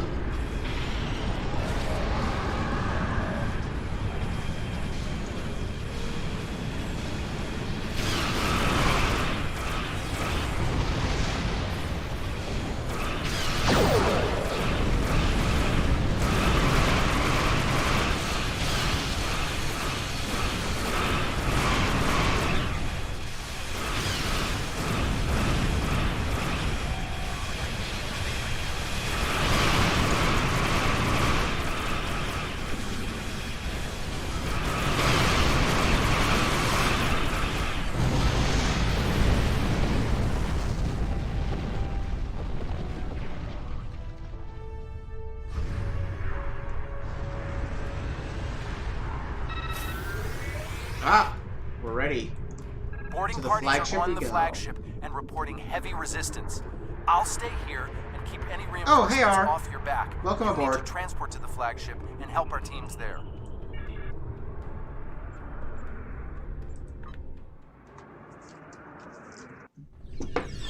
We just boarded the Iconian flagship. Sir, interference from the sphere is blocking some comm signals. Attempting to compensate now. Great! We got through. What's your status? We can't reach any of the other away teams. We're aboard. Away teams are engaging the Heralds. Acknowledged. Sensors are picking up power fluctuations near your coordinates. The impact with the Quartar must have disrupted their systems. Start disabling anything you can reach. If we do enough damage, maybe that will help us take their ship. That sounds like an old-fashioned pirate raid, Captain. Fortunately, as a rebel, I'm used to those.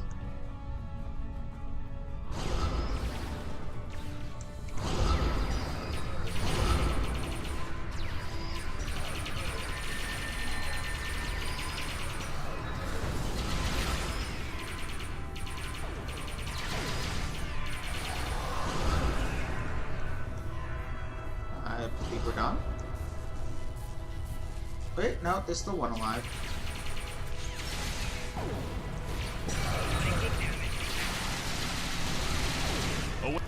Oops. I just missed whatever the hell he just said. Shit. Away teams are attacking power junctions but encountering heavy resistance, and it would be an honor to join your team. Okay, so we recruited some Klingons. Swell.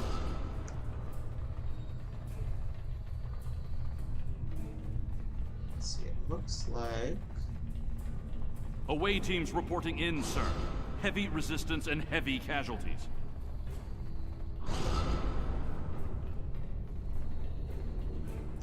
Looks like there's Detecting another life battle over signs here. and weapon discharges dead ahead. Yeah, I see them.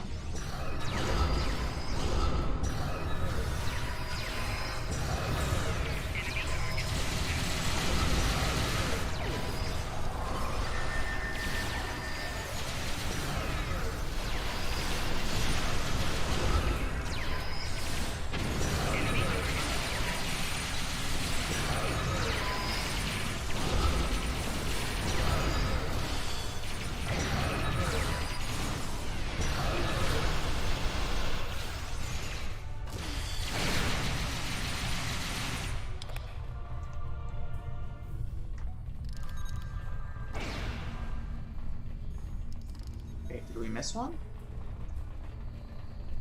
No. Okay.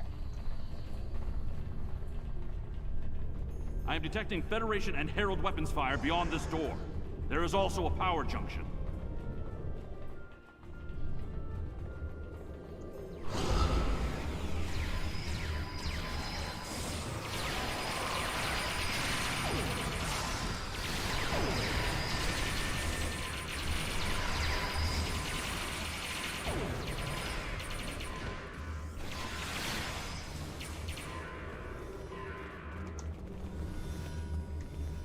Okay. Looks like we've now got some Romulans on our side. That... Do you not know the difference between Federation... Oh, no, wait, no, we do have some Federation people, too. We've got quite a crowd.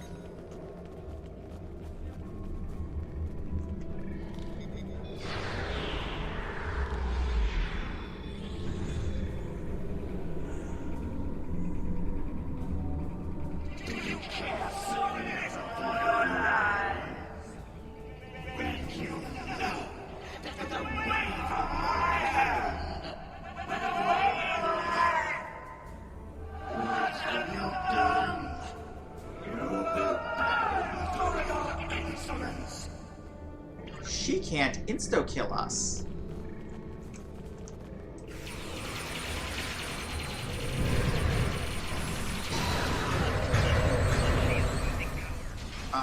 Yeah, that's not good. Let's try out that new power.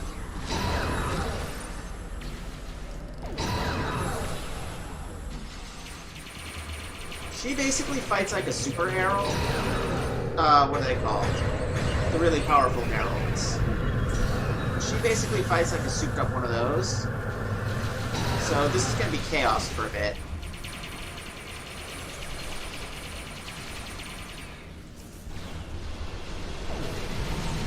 Matara is retreating.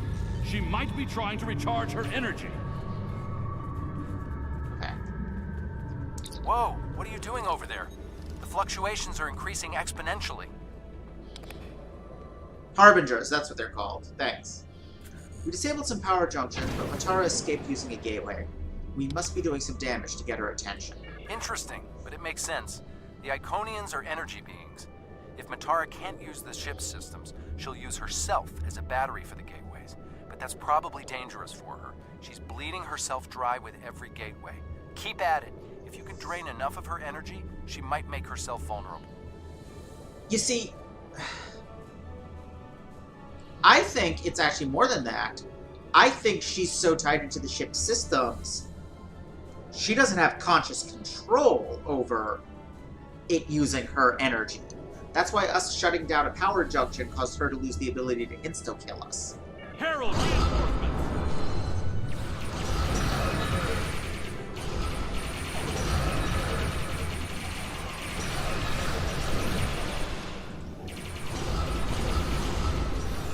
Oh god, they're fucking everywhere.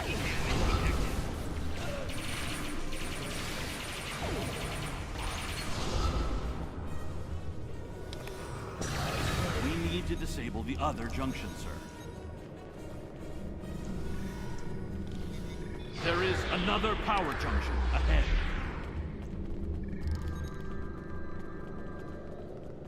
Looks like it's this way?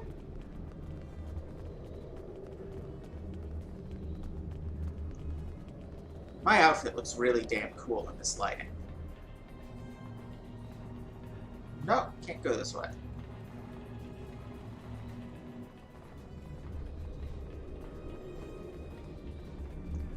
Nonetheless, that does not change the fact that my outfit looks really damn cool in this lighting.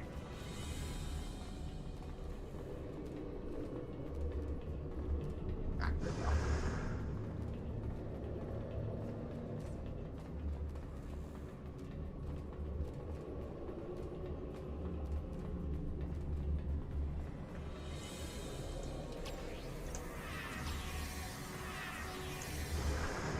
For once, I remembered to turn them on before I went into the obvious combat zone.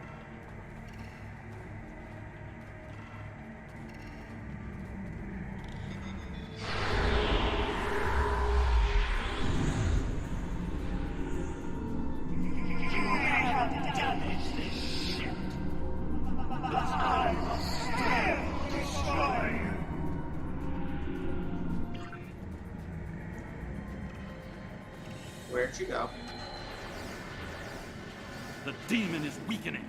Keep disabling the power junctions. It's working! She's using her own energy to power the gateways.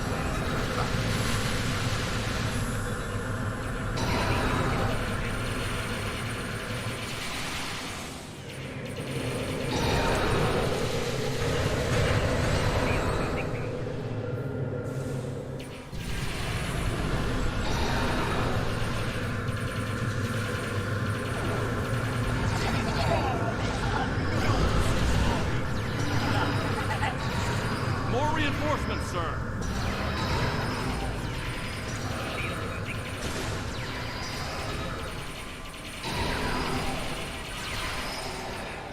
Fuck, that's a defiler.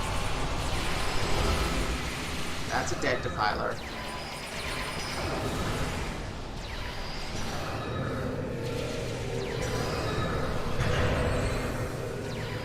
The area is secure, and the other interface is just over there.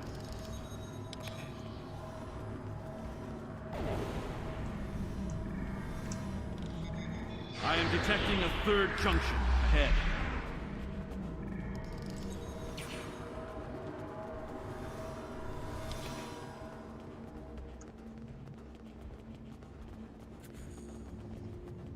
That is indeed what it looks like. But you would think then they would just turn it off and kill us that way. So I think it's more that just that the floor is transparent. Another junction just ahead, sir.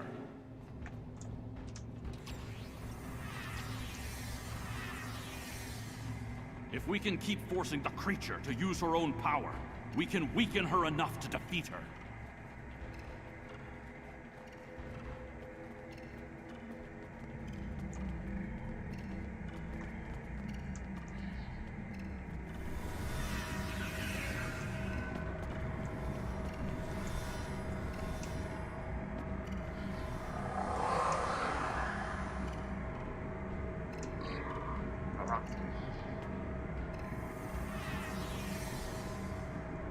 Alright.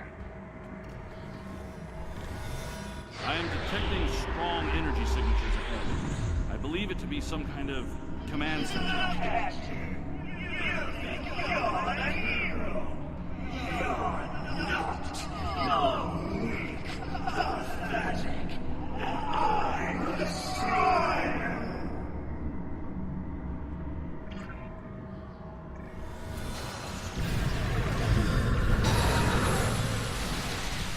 Scans confirm her energy readings are decreasing.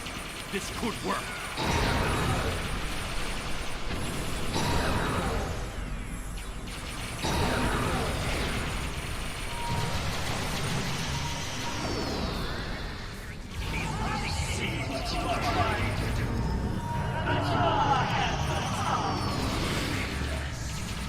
A harbinger!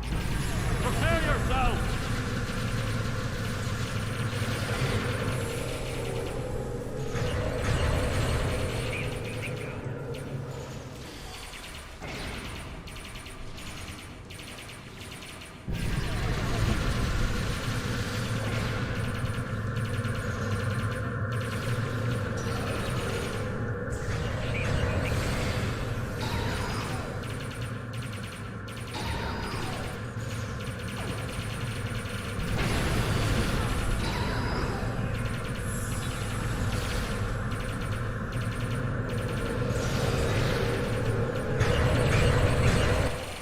Must disable the other interface before we continue.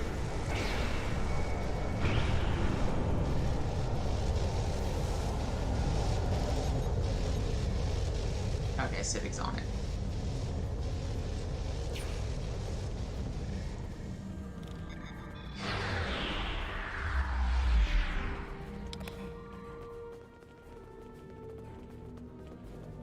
Yeah, exactly, R.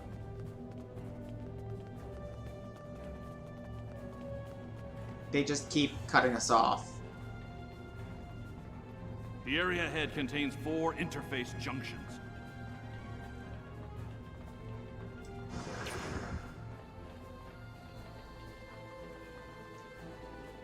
And some glowy things.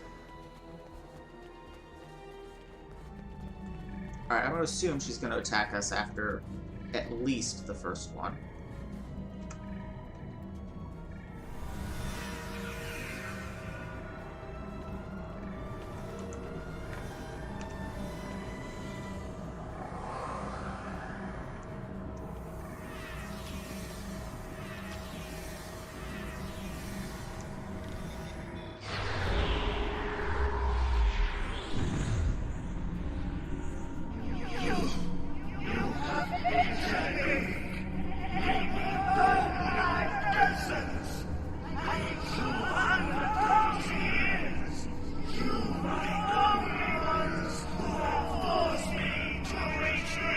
Lady, you've been retreating for almost the entirety of those 200,000 years.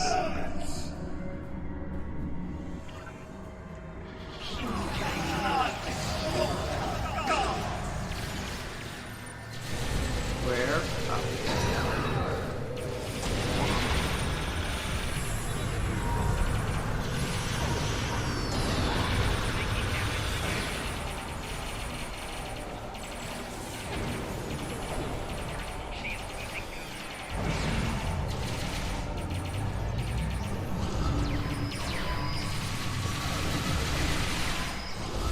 Reinforcements on their way.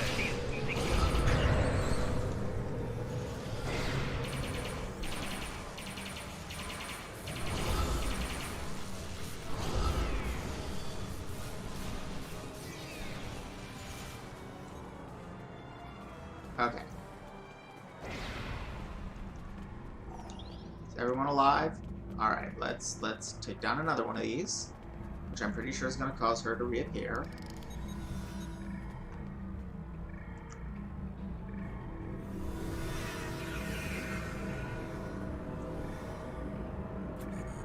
Why am I stuck?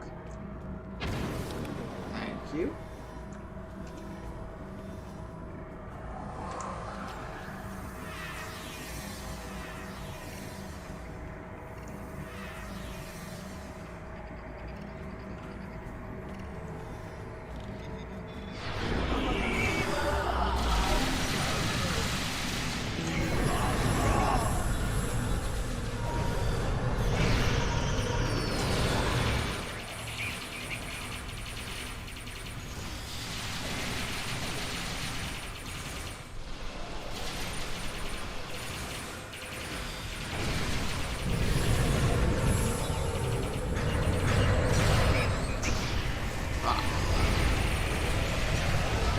More reinforcements. Watch your back.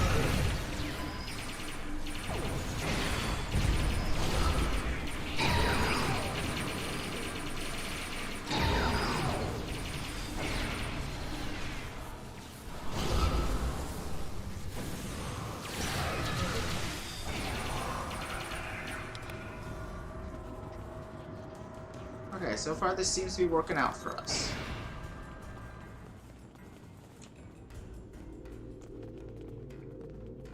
Must resist urge to jump into energy swirls.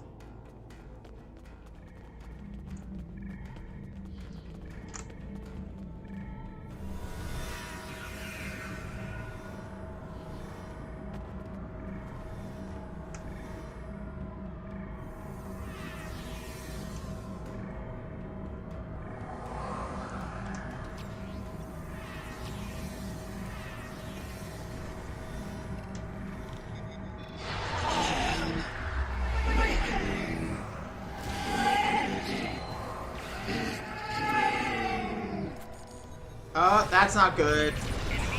That's very not good. Fuck, and then I walked right into awfulness.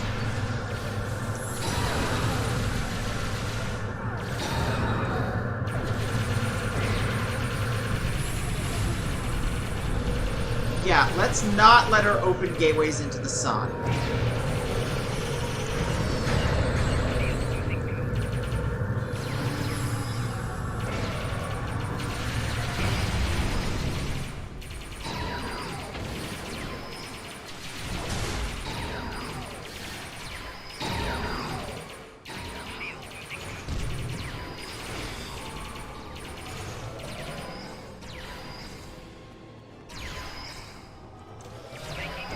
enemies, aren't you?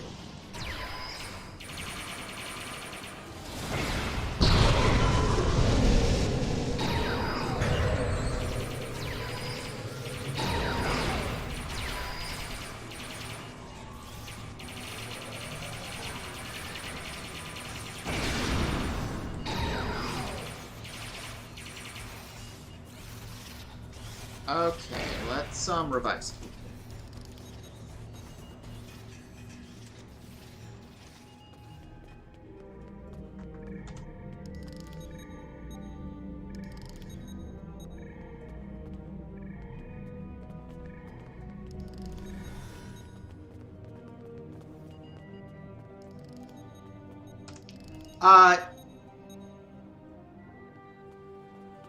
No, that wasn't even her who did the fight with the quote old dude. That was Taket. You can tell because she's red and he took her arm. Matara hasn't done anything to us at all. I mean, hasn't fought us at all until now.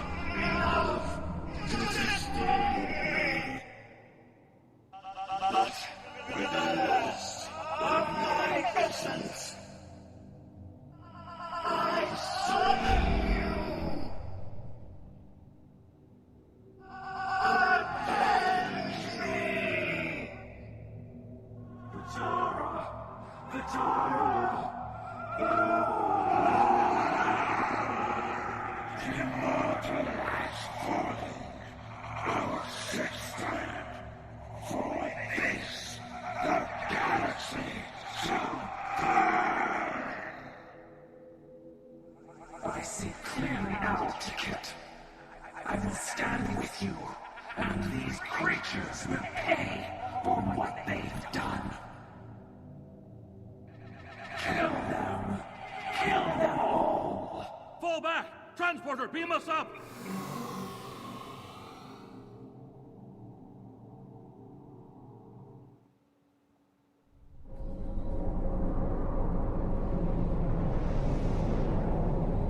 You made it back. Count yourself among the fortunate few. What's the situation on the flagship? Well, Atara's dead. I hate to say it, but that might be the first bit of good news I've heard all day. Okay, we need to fall back. While there's still a chance, the Heralds will be coming back in force. Yeah, that's quite a lot of wreckage.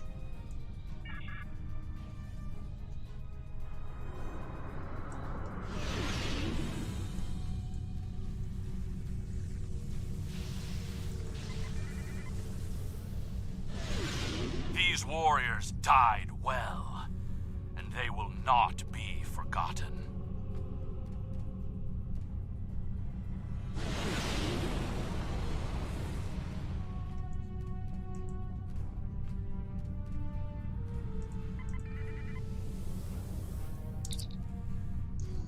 Gateways are opening on the edge of the system. All available ships are ordered to fall back. We didn't even have time to scan for survivors.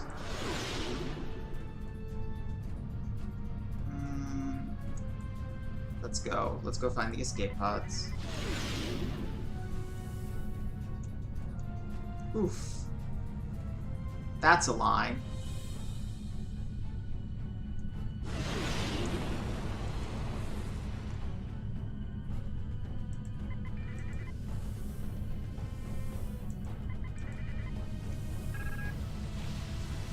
There are few survivors.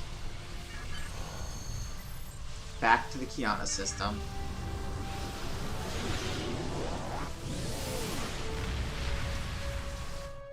I mean, look at it this way. We took out an 11th of the or a 12th of the Iconians. They took out a significantly smaller portion of our fleet.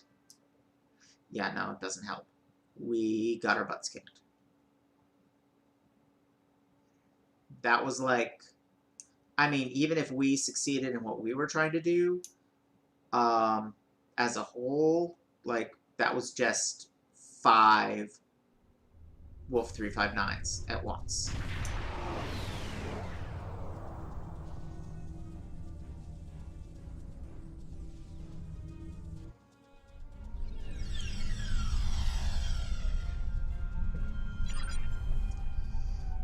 We're back in the Kiana system. Excuse me. This is the wrong bloody way. Okay. Conference room is that way.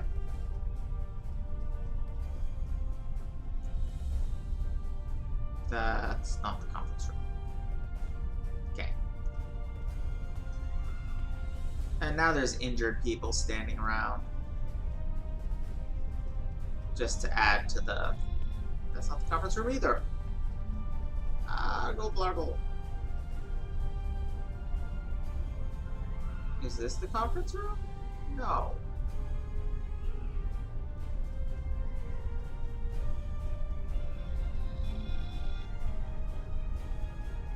This is the conference room.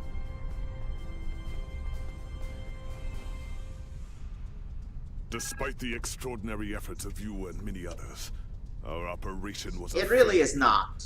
We're still totaling up the casualties, but the cost was too great. The Heralds still stand. They have lost one Iconian, but if anything, that will only prolong the conflict.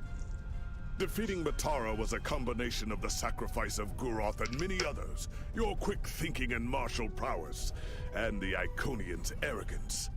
Matara did not believe an Iconian could die. The others will not make the same mistake. Indeed, but that is a small comfort to the warriors who have entered Stovercore this day. Those of us who remain will mourn, and then we survive another day. And defeat the Iconians. Somehow. Oh, there are some other people in here. The room looked empty before. I don't think we have a choice now. We have to complete the Krenim device. Captain Cogran wants it online immediately, but this isn't something we can rush. Cutting corners with temporal mechanics? That's how you end up with unsolvable time paradoxes. Look, I'll do whatever I can, but I'm scared of this technology. Building it will be the greatest challenge of my career. But actually altering time? I'm not sure anyone should have that much power. I understand your concern, but it seems like the only option.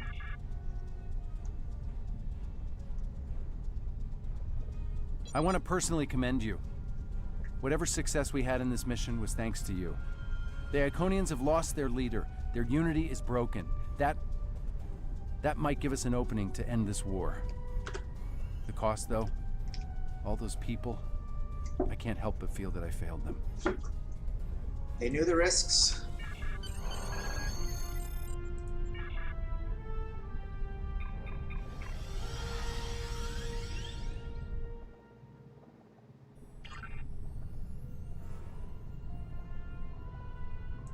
Our losses were great today, and we will mourn for every hero who died defending their galaxy. I am a warrior. I believe in honorable combat, direct tactics, and looking my enemy in the eye. Although you did manage to destroy Matara and break the unity of the Iconians, I now see that we cannot use traditional combat to defeat them. Captain Nog and his team will continue their work on the weapon. It may be our only option.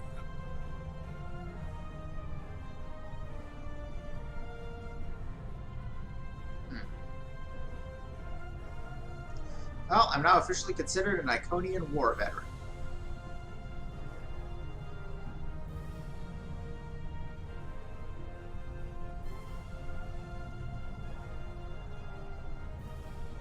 Ooh, yes, that. Upgrade for the pirate fleet summoning power.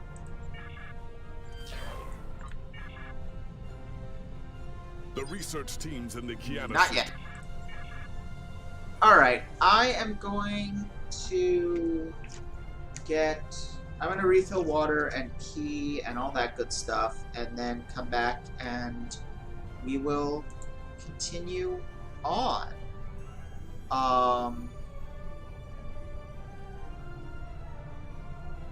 Yeah. Back in a bit.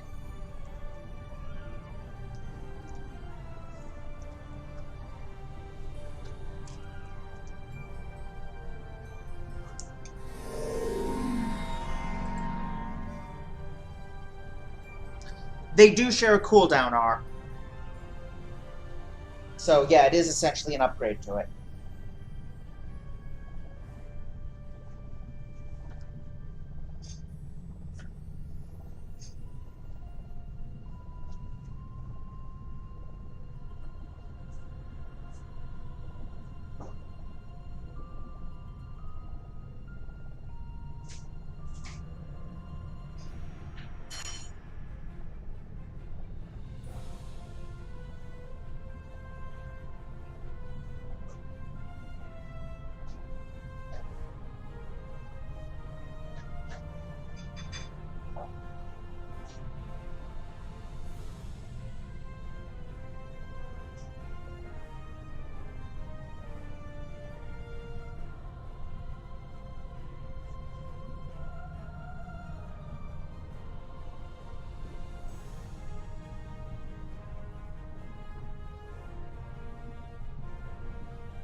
I return. Alright.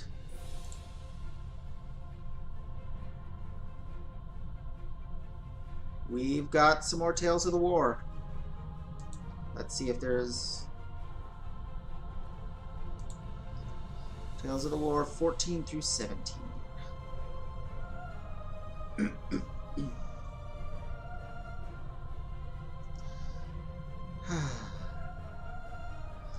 Alright, so number 14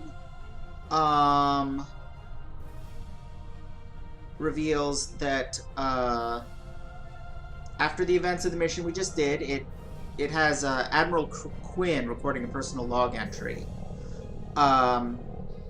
He disputes claims that the attack on the Herald Sphere was even a partial victory, and notes that Herald attacks have increased since that. And in fact, the size of their forces has increased, because where previously only Matara's and Tiket's heralds were attacking, now Lemirans are as well. Starfleet, he says, rejected using the Krenim weapon, but he fears that this will change some minds on that.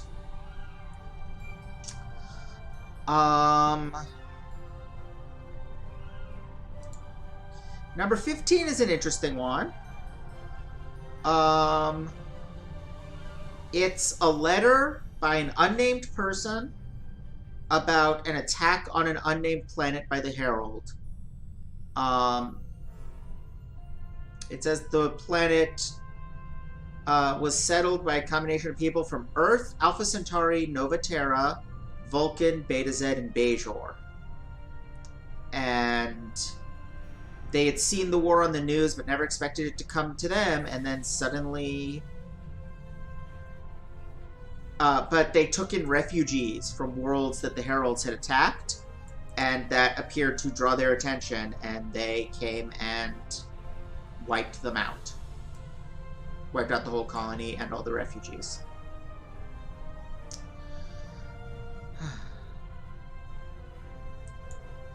Number 16 focuses on Adrana, the scientist that helped get the gate working on Romulus.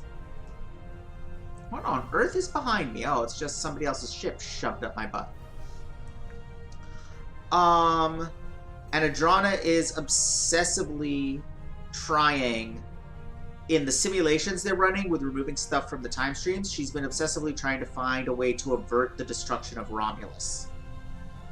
She's attempted over 600 times, and she has been unable to find a scenario of removing anything from the time stream that causes Romulus to be spared.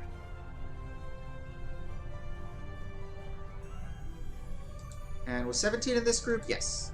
Finally, number 17.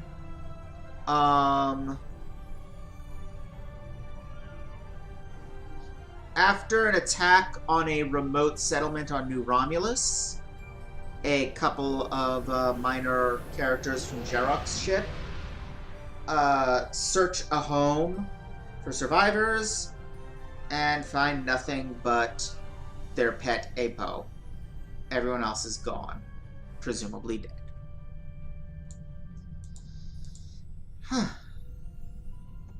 And that's it for Tales of the War tonight. And we've got one more message from Sela. Oh, I need to take care of my overflow. I don't have much time. I don't even know if you'll get this message. I'm making progress, but I have to move quickly. The Heralds are here. I've seen the gateways. I've felt their breath on the back of my neck. They know what I'm doing, and they're trying to find me. I may not see you again. Okay. Do you really think you're that important to them, Sela? You're one escaped prisoner.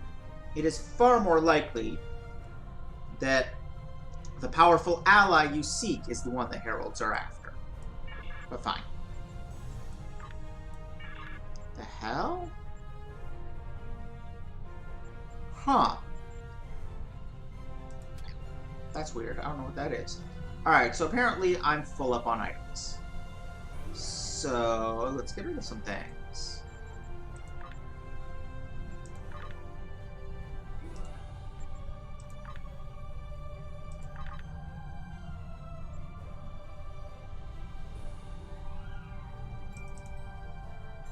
Free energy credits. Ooh, 50 marks. And Ferengi officer, I guess?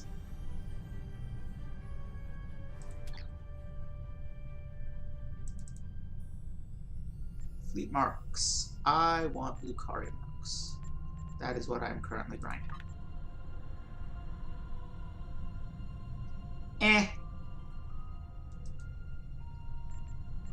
When I have a bunch of stuff to do, but right now, it's just I'm just tossing a few things.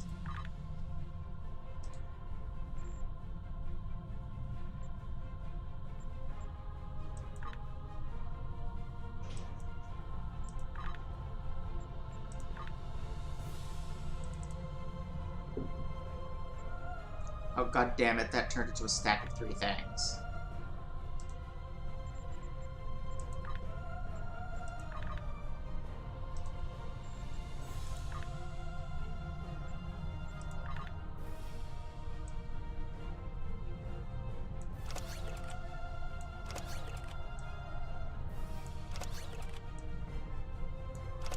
Alright. Given how rarely I actually pick up anything that isn't a box, I think that should be enough space for one more mission. So let's do one more mission and call it a night. Because, yeah, the last mission of the Iconian War is essentially the 2nd season finale, and I want that to have breathing room. So it's going to be the first of next session. The research teams in the Kiana system require your assistance. They have been running thousands of temporal incursion simulations of how to use the Krenim weapon. But I need an officer with field experience to evaluate the project and its feasibility. You will participate in a focus test of the most promising options. A blade cuts both ways. We must be sure that what this weapon can do to the Iconians does not cause greater harm to us. Alright. Let's begin.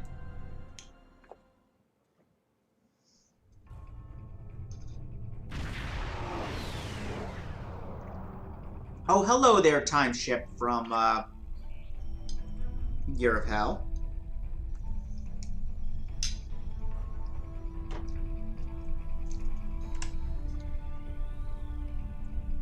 Welcome!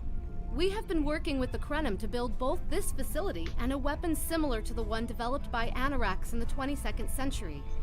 Captain Nog is running point for the Alliance, but teams from all across the Alpha and Beta quadrants are involved with the research. It's fascinating work, but there's a lot to do yet. Captain Nog might be able to explain more. He's waiting for you. Good to see you again, Adrana. How have you been? It's good to see you too. For a few weeks, I was helping the Alliance research new ways to deactivate Iconian gateways. We were making progress, but it wasn't fast enough to stop the advance of the Heralds. After Captain Nog made contact with the Krenim, I asked to transfer here. Now I'm working with interdimensional resonance harmonics to help recreate Anarax's work. Having better sleep? Yes, I have. I guess the Solanae aren't visiting me at night anymore. Or maybe it's the 14-hour days trying to wrap my brain around complex temporal equations that are wearing me out. Either way, my sleep is greatly improved. Thank you for asking. I just hope this isn't a bigger mistake than opening the gateway on New Romulus. Welcome. We have been working with the Krenim. Okay. Captain Nog might be able to Well, I was hoping she would have a reaction, because that speech option I don't think is available if you're not a Romulan. But no.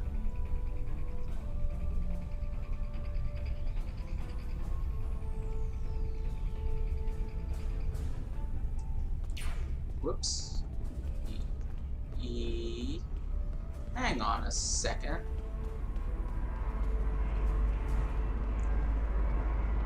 I thought so. Bastard. I must have gotten wrong what mission he shows up in.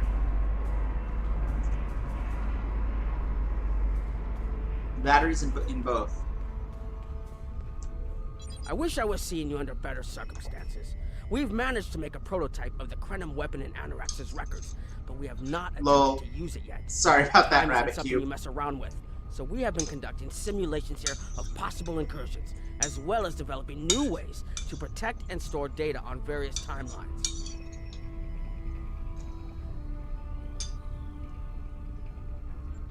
What if we just remove the Iconians from the time stream? That was the first simulation we tried. The results were fairly catastrophic. Catastrophic? Without the Iconians, the first development of warp technology by other cultures in the Alpha Quadrant is severely delayed, by about 50,000 years. Removing the Iconians would change everything we know. We would eventually develop warp travel, right? It seems inevitable. Let me put it this way. In one version, the Day Ones eventually rise to power and conquer most of the Beta Quadrant. They are forced back by the Vulcans, who never embrace logic, and later enslave much of what is now Federation and Klingon space. Okay, I can see how that would be a problem.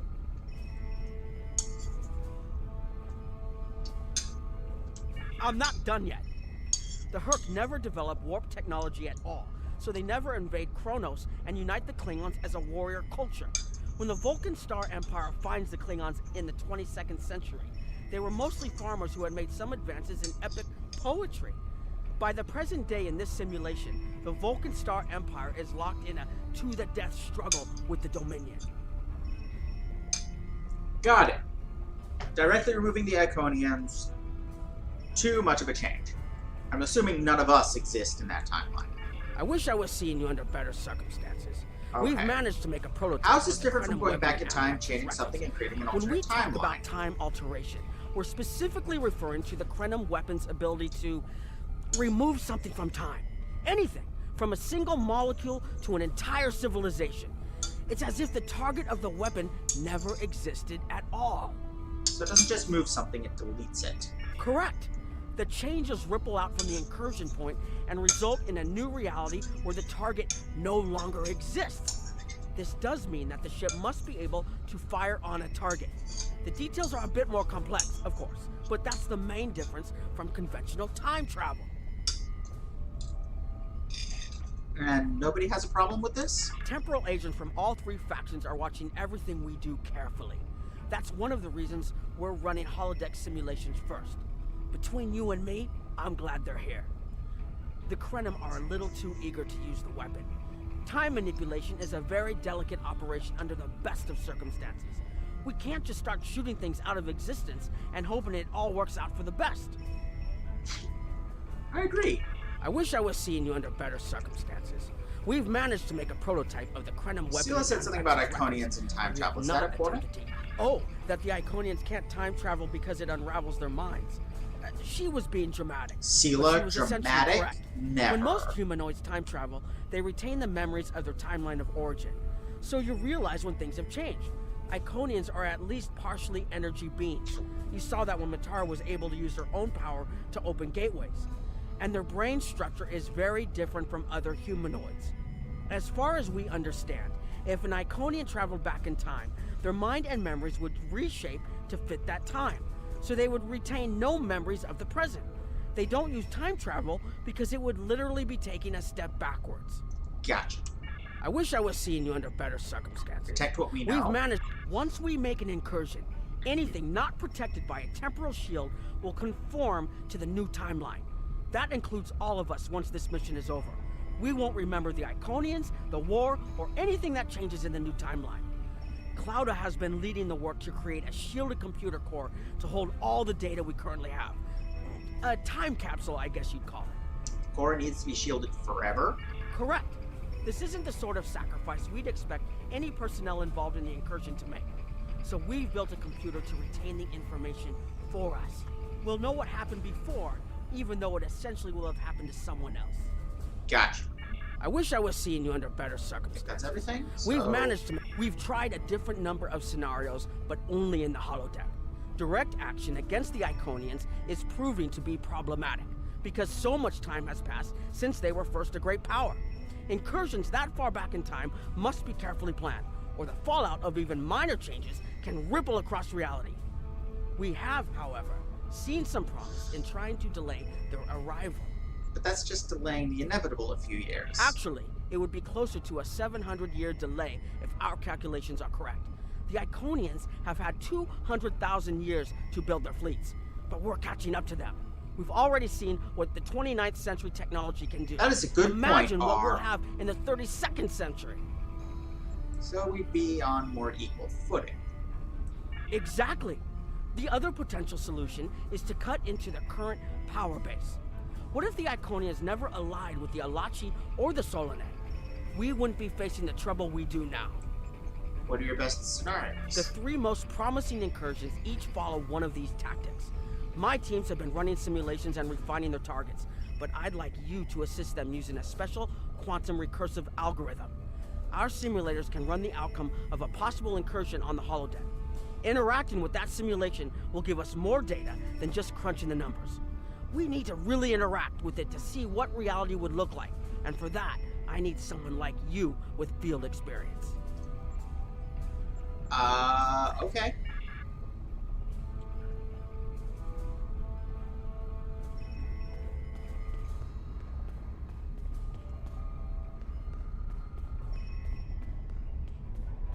Where is this person I'm supposed to speak to? Oh. Hello. Please allow me to explain what we're doing here. We've determined that if we remove a specific series of stars from the Beta Quadrant in the distant past, a rogue planet will enter the Iconia system and cause massive geological damage at about the same time the planet was bombarded by the Iconians' enemies. The technological buildup of the orbital bombardment that destroyed the Iconian civilization will still happen, but the Iconians themselves will have to deal with a natural disaster, not a war. And you think this is better than a war? Maybe the survivors of a natural disaster, if there are any, won't be so vengeful, and none of the stars we will remove have planets with the possibility of developing life. The overall effect on the galaxy is minimal. It's a painful path, but it could be the one that leads to peace. This seems rather extreme, doesn't it? The number of stars we will have to remove is a concern, which is why we're trying this in a simulation first. But as Captain Nog said, these simulations aren't perfect, so we have devised a holodeck program that will expand and extrapolate on possible effects of the temporal incursion. You're giving a lot of weight to the holodeck. It's the best option we have available to us. The holodeck's algorithms have been updated to change and adapt to the data created by the simulated timeline alteration. This is not your average holo novel. Very well. What do you need me to do? Once we run the program, you'll be able to interact with our best approximation of the new timeline. Interaction with the holodeck components will allow the program to generate a more in-depth solution and give us a better idea of what to expect. We have set this simulation on a Federation starship patrolling the Sol system, and you are the captain. If all goes as planned, we expect that almost everything in the system should be close to current reality. Understood, I'll run the program. Even though that makes no goddamn sense. If the program is able to algorithmically determine that kind of stuff, then you should be able to. And without needing the extra resources of actually running the simulation. Whatever. Where am I going? I'm going up here.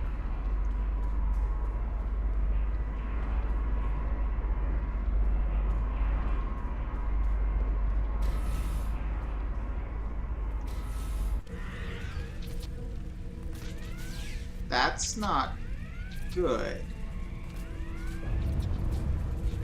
Captain, you're alive! We repelled the intruders on the bridge, but the ship has taken heavy damage, and a lot of the crew are injured. That's interesting, R. What's the situation? Sir, I'm not sure this is the time. So many people are hurt, and most of the systems are offline. The life support is on backups, and our resources are down to nothing, and... I'll help the wounded, but you need to help me. What happened? The Dominion stopped firing at us when we lost weapons. Now they're focusing on Earth's defense grid, but it's only a matter of time before they return to finish us off. We'll stabilize the crew and fight back. This isn't over.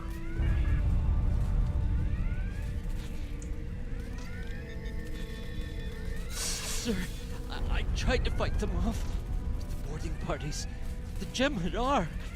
We have to stop the Dominion. They can't take Earth too. Don't worry, we'll stop them.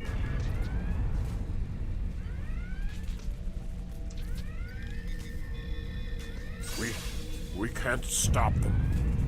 Maybe if we hadn't been at war with the Romulans. Maybe if the Klingons hadn't ripped themselves apart. I'll be fine, Captain. Just rattled. Go to sickbay if you need to.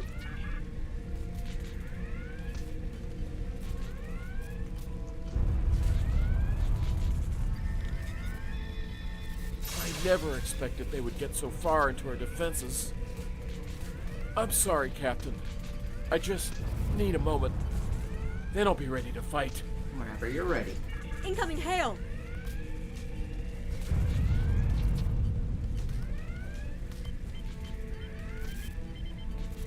USS Ajax. Sensors show your ship is completely defenseless, and I would prefer not to delay our arrival at Earth to deal with such a minor annoyance. Surrender now, and I will guarantee the safety of your crew. We will never surrender.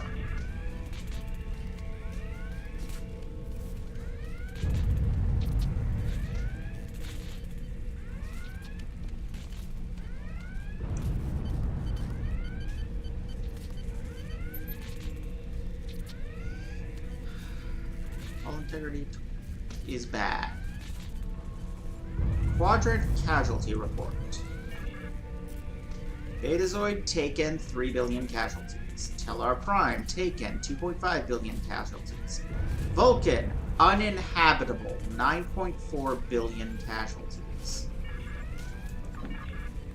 Captain's personal log started 87319.0.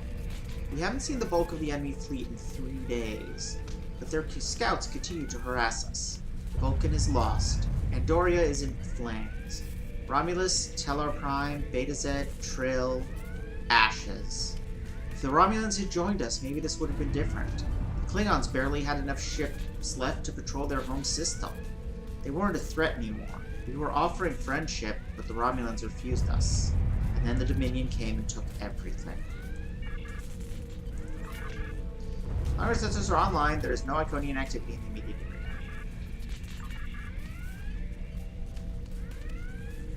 I think we can safely say no on that one.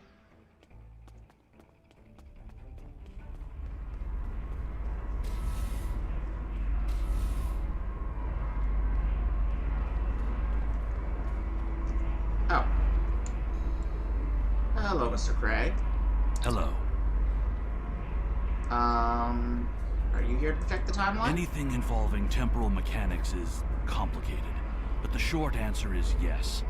I am watching these simulations very closely, as are my counterparts from the Republic and the Klingon Empire. Even small changes to time can have large and lasting effects. On Earth, we've called this the butterfly effect. The metaphorical example is of a butterfly flapping its wings and starting a chain of events that lead to a hurricane on the other side of the planet. What's a butterfly? Don't answer that. Again, it is complicated.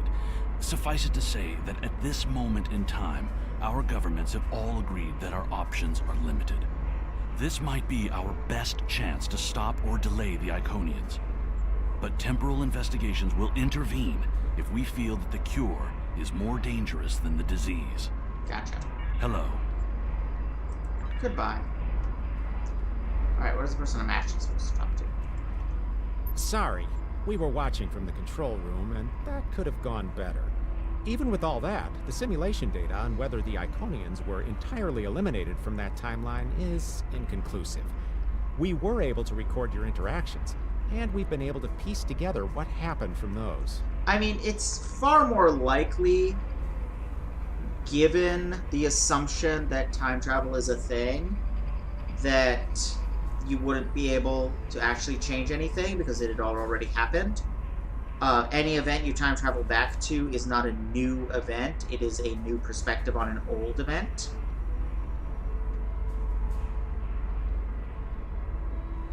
That's also a fair point, R.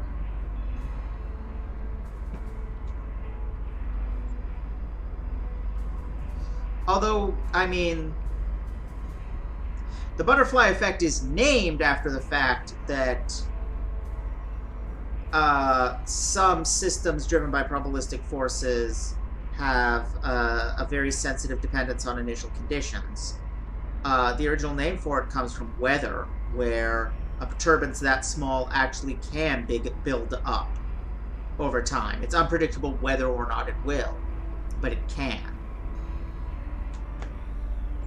Anyway, what did you find? From what we can piece together, the Klingon Empire was never unified by its conflicts against outsiders, and the Great Houses turned on one another instead. The Romulans took the chaos as an opportunity to attack.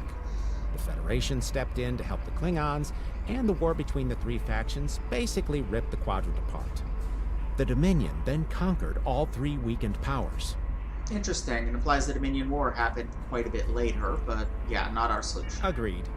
My team will continue working on other possible incursion scenarios. Maybe we can weaken their power base. Let's talk to Beta Team.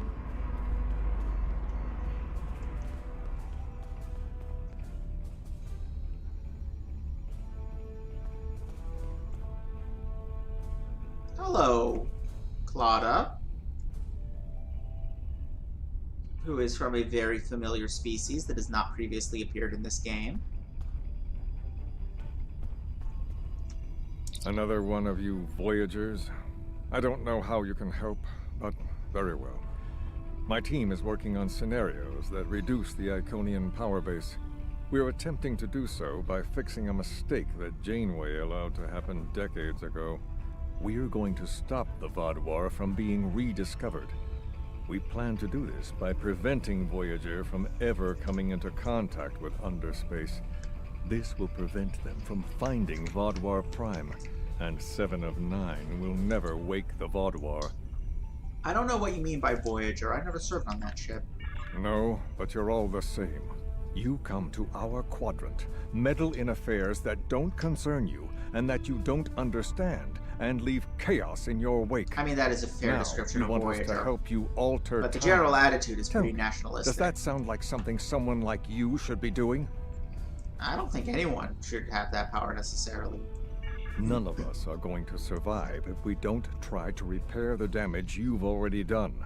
The goal is to cause a solar flare that will force Voyager to divert from the course it was on when it stumbled into underspace. If it safely passes without entering underspace, it can continue on its trip home and bypass the Vaadwaur entirely. I suppose that might work. The simulation is set for the USS Voyager, which is fitting since they caused the problem in the first place. Our projections show that even if the Vaadwaur never return, your people will still find a reason to stick your noses into our business. So, we're attempting to see how the elimination of the Vaadwaur will change the formation of the Delta Alliance. You will be a member of the diplomatic team. I'll run the program. Don't mind Noy. I think he partially blames people from your quadrant for some of the Krennin's troubles. After all, if Voyager hadn't restored the Vaadwaur, they would have never been in a position to ally with the Iconians. But there is no reason to dwell on past hurts. We're trying to fix what we can here, and then learn to accept the rest. Noy funnels that passion to help his people into his work. Perhaps it will change everything. So, for those of you who have made the wise decision to not watch Enterprise, she is recognizably from a species that showed up in that series called the Sphere Builders, who were time travelers from the far future and one of the main factions in the temporal Cold War arc, and behind the whole Xindi thing that kicked off the series. Anyway, we all need to work together to defeat the Iconians. It is a pleasure to meet you. Both Captain Nog and Seven speak highly of you. I'm not sure I've met anyone from your species before. We have, in fact, not. This is the first appearance of one of them in anything other than Enterprise. My name is Claudia, and I am a Tutarian. We're from a region of the Delta Quadrant Voyager never visited, so we haven't had much contact with species from the Alpha and Beta Quadrants until now. However, my world has had close ties with the Krenim for several years. Now that they are actively pursuing temporal technology, I chose to join them and lend whatever assistance I can. I miss my home, but I've made a new one here. Meeting Noi has opened me up to a world beyond my own. I see. It is a pleasure to meet you.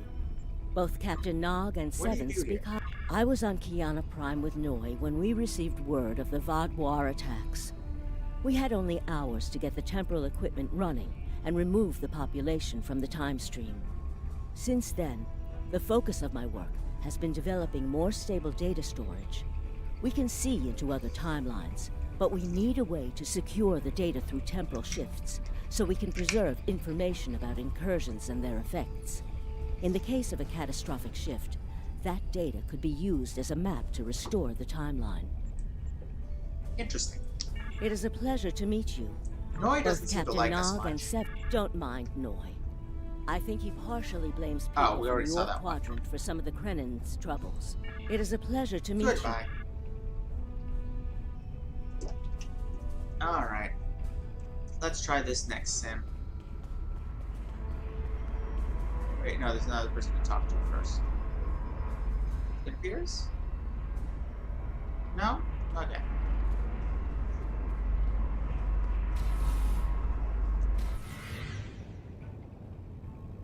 Ah, yes.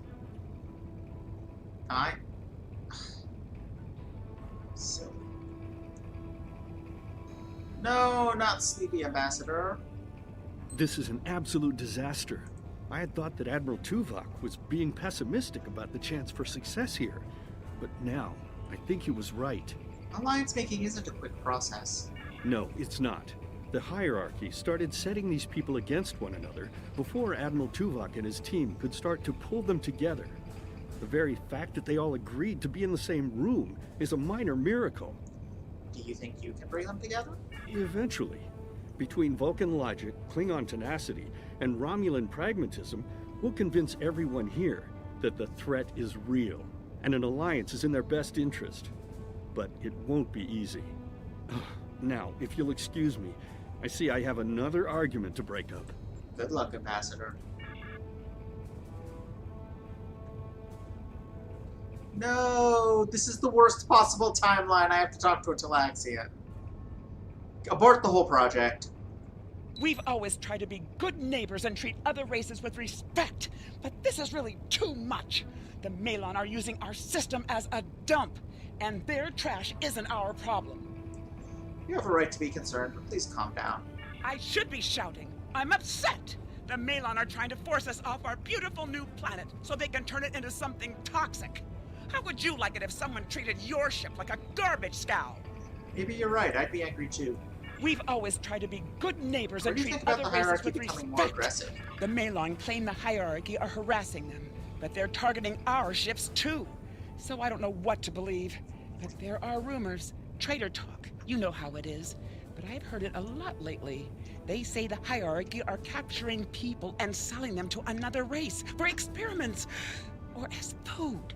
Oh god. The Iconians use the potato dudes instead of the Vaadwaur? We've always tried to be good neighbors and treat other races Malon with aren't the biggest respect. danger. The Malon might not be the biggest threat, but they are the most immediate. Wait until they start dumping their trash in your front yard and see how you like it. Keep talking to them. Perhaps you can find a compromise. Are you here to preach about responsible waste management too? You can save it. I have a commitment to my people and my planet that supersedes any other concerns. What do you think of the hierarchy? I don't want to talk about the hierarchy. They're nothing but trouble. That's part of the reason we're looking for new dumping grounds. I've lost too many ships in the past year, half a generation of valuable and desperately needed haulers. They're just gone. And I know the hierarchy is to blame. I see. Are you here to preach about Maybe there's someplace responsible you can dump waste your waste without management hurting anyone? too? We don't need outsiders telling us what to Like do. a black hole or if the something? Talaxians want to talk, they can come to us directly. Let me see if there's another way to get you interested.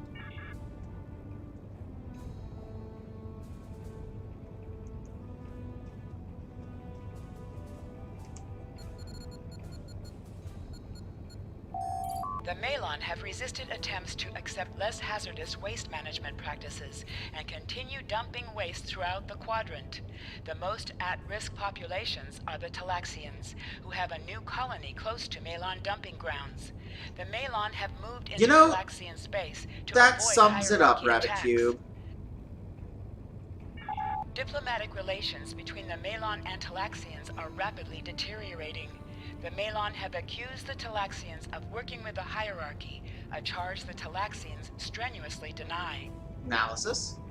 The Benthans could possibly pressure the Malon to return to the negotiation table. Now I have to talk to the space cops. Yes, what is your question? I am rather busy. The Hazari are stepping up their smuggling operations, and the hierarchy's new drive for profits has created a significant increase in attacks on unaligned transports. I'll talk to the Hazari then. Good luck with that. The Hazari aren't interested in anything but making deals. This whole meeting is just a waste of time. Unity might work where you come from, but I don't have any reason to cooperate with criminals like the Hazari or thugs This like is the a diplomatic hierarchy. negotiation. Making deals is part of what it's for. Yeah, no, the Malons are awful. What do you want? Did the Benthans make you one of their little deputies? Or was it the Malon? Before everyone broke No, ties because with the space cop. hierarchy, Fuck him. they told us what people say about us. Mercenaries. Honorless. Ha! They all deny it. But we know. Now we look out for ourselves. You'd be willing to pull out of Bentham space? No. We need to make a living, same as the rest of you.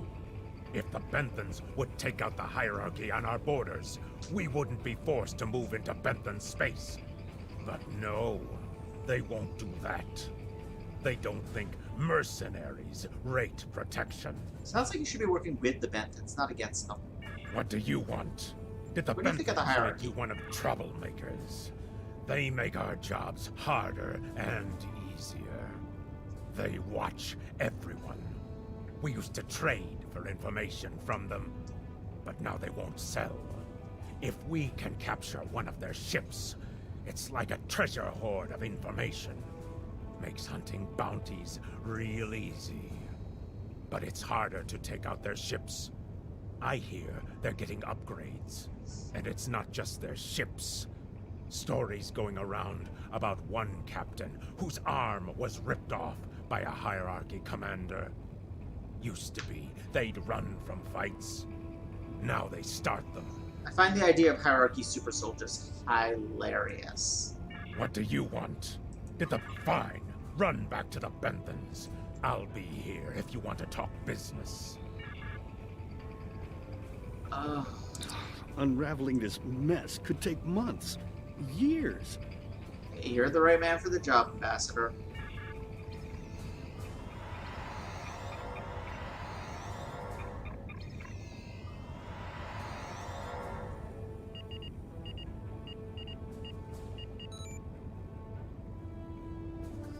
Lol, Rabbit Cube. I don't think it's quite that much. The number of planets the hierarchy have taken out. I mean, has petty increased drama to levels are 20% pretty high in the past in 6 a months. HOA A push meeting. for higher profits has prompted steady growth of hierarchy territory. Reports of abductions in areas near hierarchy space have increased by 77.2%. However, this data has That is not also been a good confirmed by point, outside Tar. sources because few Delta Quadrant species are willing to share information with the Federation. Further investigation is needed. Ambassador's log, stardate 87234.5. Our allies in the Kiana system have been invaded by hierarchy forces. The Kiana colony is a small farming community with no strategic value, so the attack simply doesn't make sense. According to one survivor we managed to find, the hierarchy were working with the Ilachi. The Ilachi took captives to an unknown location. Hungering sensors are detecting both Herald and Iconian readings. While they do not appear to be in active conflict with Alliance forces, you're seeing more ships than normal. There are both Herald and Iconian signals in Hierarchy space. It appears the Heralds may be using that area as a stage ground for a coordinated attack with the Hierarchy on high-value targets throughout the Delta Quadrant. Cross-checking with Voyager's logs shows a similar situation in the Alpha and Beta quadrants.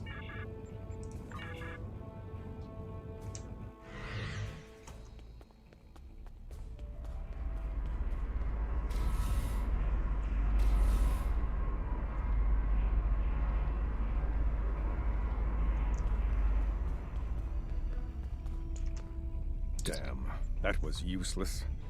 The Iconians were so determined to have a hold here that they simply found another species to fit the bill. Maybe if you had been a better negotiator, you would have been able to unite those representatives against the hierarchy.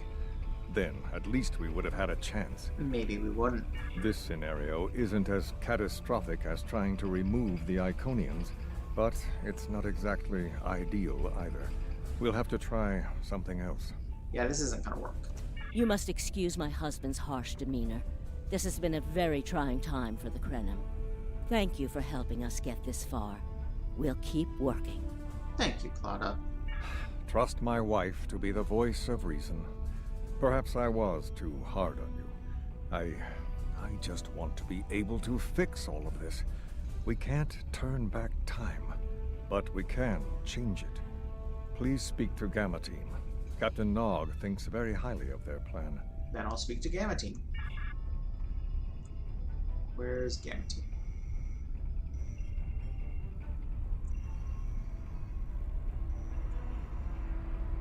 Over here.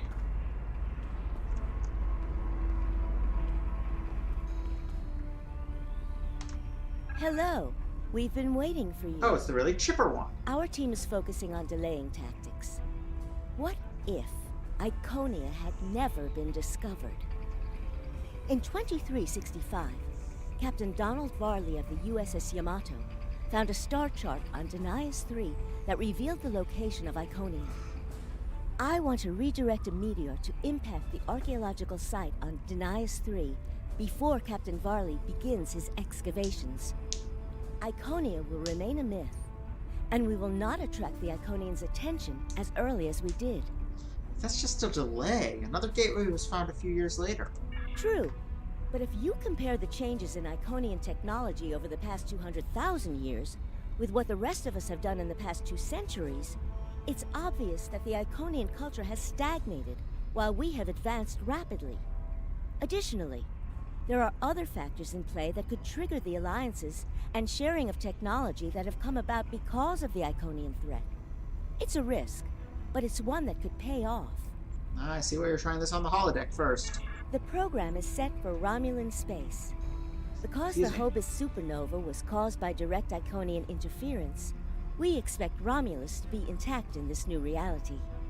As such, the Romulan Star Empire should once again be a major power in the quadrant. Your role will be as an officer on a Romulan warbird. Yeah, no, they're 2 different characters are. Wait, this change might restore Romulus? Yes. To call it a huge change would be an understatement. Please be aware that nothing will be done unless your government agrees that this is the best possible solution. There is already a team here working on the possible restoration of Romulus, and Commander Jirak has been authorized to speak for the Republic if needed. The fact that our data shows delaying the Iconian arrival will also save Romulus is an interesting coincidence, but it does not mean we will accept the solution without looking at other options. I see. The program is set for Romulan... Let's try it.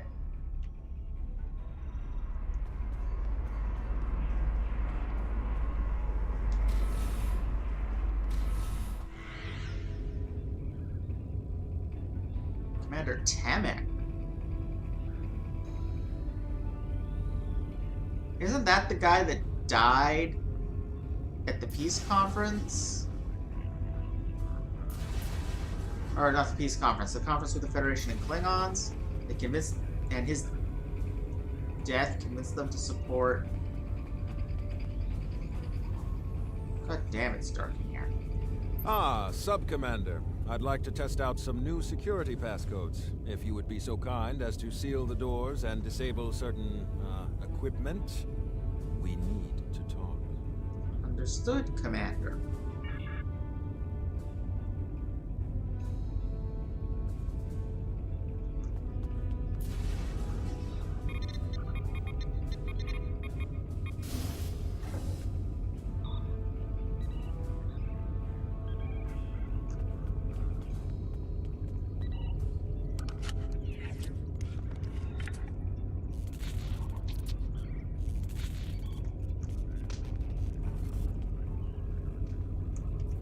Thank you for playing along, Sub-Commander. The Tal Shiar can't hear us now. I need to talk to you about Datan and the Separatists. They've been located near the Dewa system. What we do next could change our future. The only thing, you're not asking if we should attack them, are you? If I was, I wouldn't have needed you to lock the door. I intend to put Lieutenant Silan in the brig and then take this ship and crew to join the Separatists. Are you with me? I mean, if we do this, we'll be traitors to the Empire. I know. I have tried to work within the system, but the system is broken and corrupt.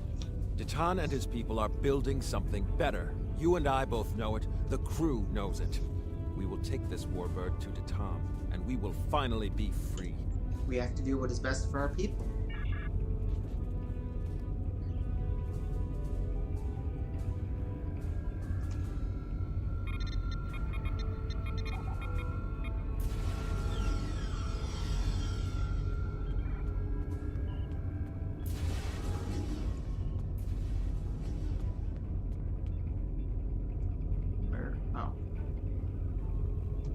Secret conversations between the commander and one of his He's not a Borg. officers. Very suspicious. Loyal citizens of the Romulan Star Empire have no need for locked doors. I'm going to have to ask you to accompany the security team to the brig. Tamer, you are a fool, and you will be the death of everyone on this ship. Datan and his people are terrorists. If you join them, you will share their fate. You're under arrest.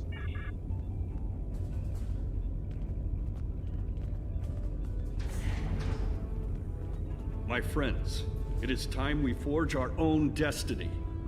A destiny free from the tyranny of the Tal Shiar. If we leave, we will have a better, brighter future than what Are they screwing up would allow us. with re-recorded audio? I again? know this is a step into the unknown, but it is a step we will take together. Throw off your chains. We will join our brothers and sisters in freedom.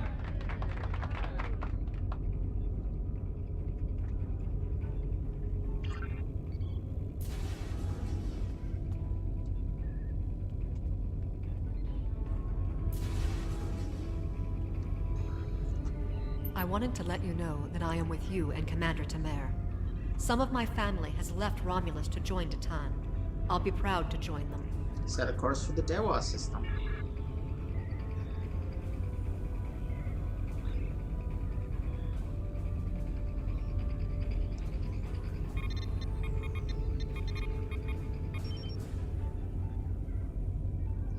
No tall hands, the sound our traitors in our midst, the historical executions of traitors to the Star Empire has been moved to join 100 hours. Attendance is mandatory for all officers not on duty. Status report. Starfleet vessels have been assisting quote-unquote new Romulans in areas near the neutral zone. Imperial ships are being dispatched in a show of force. Any ships harboring or assisting separatists are to be fired upon. Ships in Group Gamma being reassigned to patrols in the area targeted by the Borg. Contacts are regular, but vigilance is needed to eradicate the threat and protect our colony. Commander's personal log. Gaius is becoming suspicious. I've been speaking to members of the senior staff, and most are in favor of making a run for the flotilla and joining Datan. But I remain cautious. They are doing the right thing, but the Borg are nipping at our heels. Every ship the fleet loses might be one needed to protect Romulus in its hour of need. But what is left there to protect? No Herald or Iconian signatures, and no references to Heralds in the ship's database. The only references to the Iconians are in the historical files, and most refer to the Iconians as a myth. Heightened levels of Borg activity throughout the Beta Quadrant and multiple colony worlds have been assimilated. The Romulan fleets are on high alert, but have not been able to make major inroads against the Collective.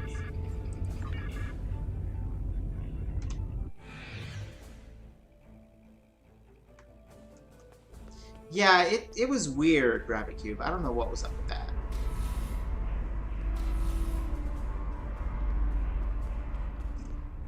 That is the most promising simulation yet.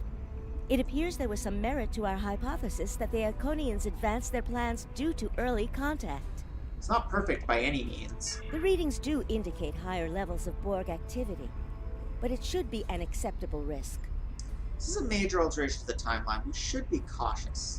The data in this simulation does show higher Borg activity than we're currently seeing, but there are no signs of Herald, Iconian, or Solanae presence at all. And while the Romulan Star Empire is restored to their former power, there is a democratic Romulan group opposing the Tal Shiar. And more importantly, Romulus is intact. This is the result many of our Romulan researchers have been trying to bring about. But this isn't our reality. We'll be significantly altering everything we know. The political calculus of the Quadrant will change, but the data supports what you saw on the holodeck. No Iconians. We have solid projections. The only suggestion I have now is that you consider it in conjunction with Captain Nog and the Republic representatives here. We'll discuss it with them, but I'm not making any promises. I'm not sure what you mean, R. Who is... It would be useful to who?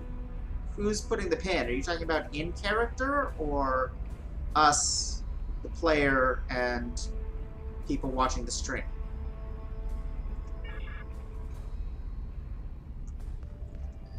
This last test has the most promising results I've seen, and saving the Romulan homeworld is an added bonus. We're not going to have a lot of shots at this.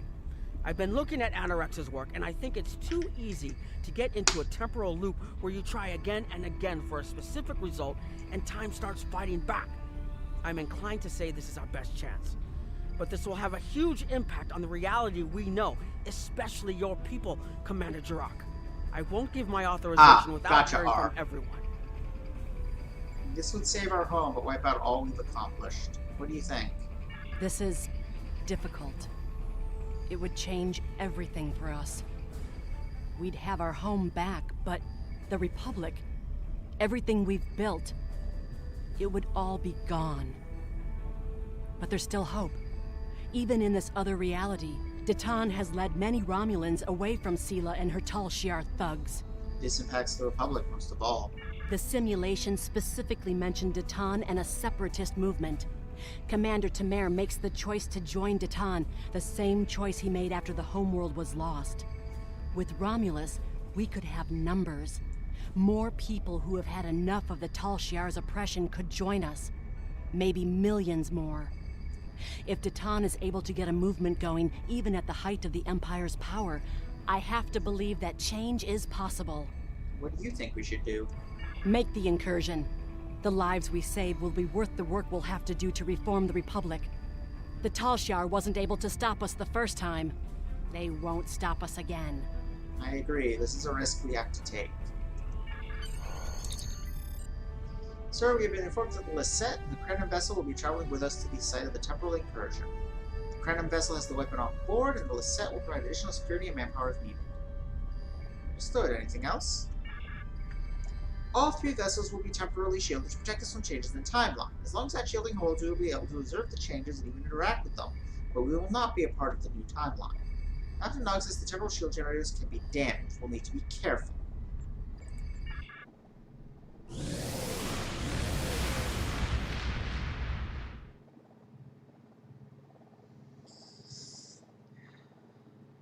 I mean, said discussion will be next Monday, so...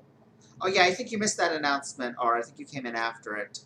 Next week and going forward, these are going to be on Mondays instead of Tuesdays.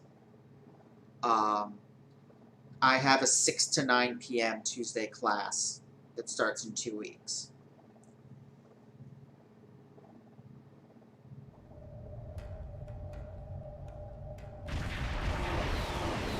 Yeah, I think that's true, R. Target acquired and locked. Activating weapon. Incursion complete.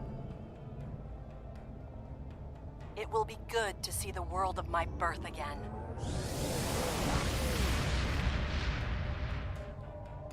I don't think that beam effect was supposed to stay lit. Elements? Is that Romulus? It's been completely assimilated. We may have miscalculated how much of the Borg expansion occurred. Yes, I think we have a problem. No. We expected to see some Borg activity, but this can't be right. What happened? I agree that this is unexpected, Commander, but we knew there would be anomalies. We need more information. Let's find out where the simulation might have gone wrong. Stay on the edge of the system. Jarok and I will move in for sensor sweeps. The last thing we need is the Borg assimilating the Krenim weapon. The whole system can't be assimilated, can it? I mean, that is a lot yes, of Borg. It can.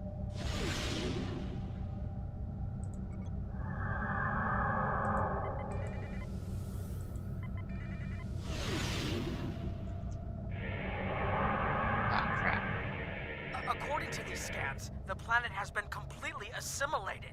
I'm not detecting any non-Borg life signs. This is bad. Really, really bad. We need to fix this. Agreed. Borg ships decloaking. Red alert. Oh good, the Borgs have cloaks now. Shields up! First the Klingons, now the Borg. Does everyone steal cloaking technology from us? Let's get a little space, and then come up.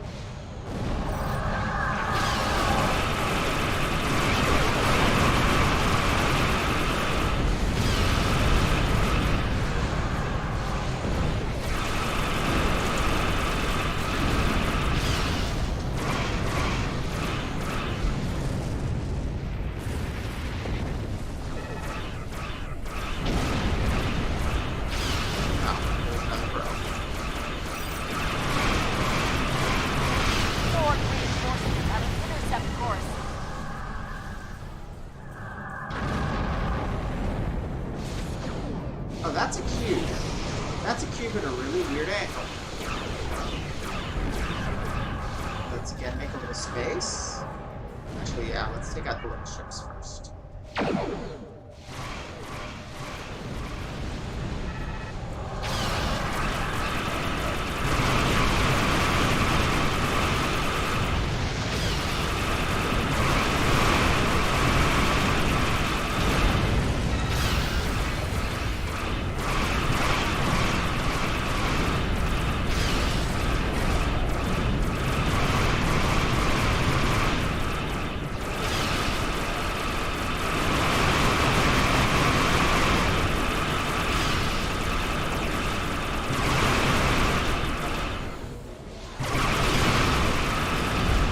Jesus Christ, this ship is up. Rear shields failing.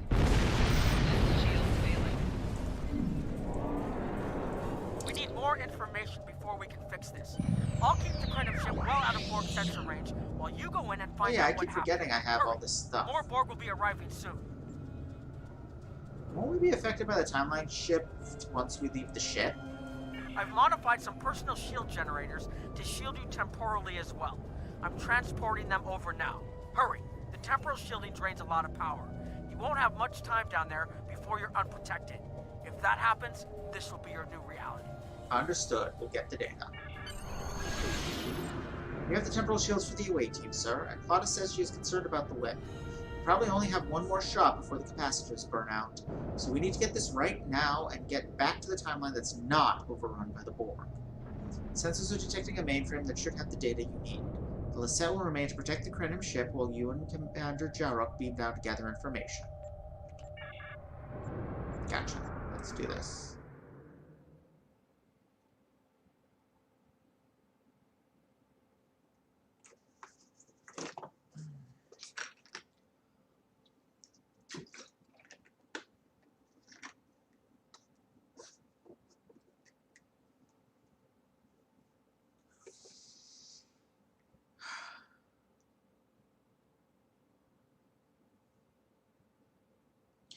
Yeah.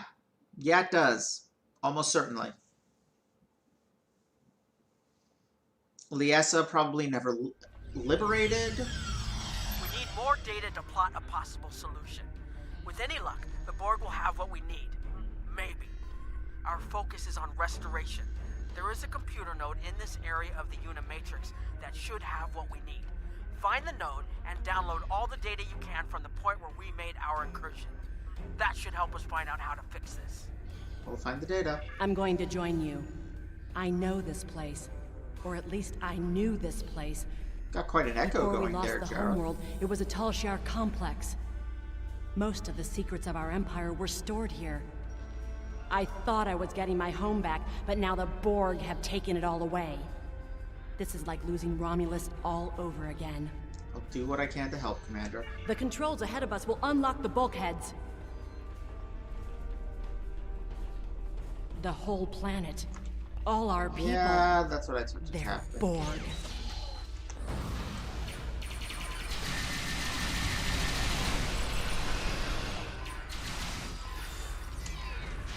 At least they're pretty weak, Borg.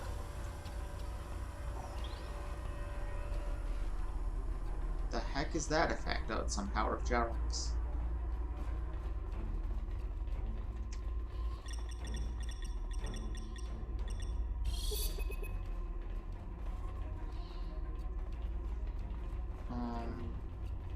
And then what? That's not a door, is it? No. Oh, that's a door. Duh.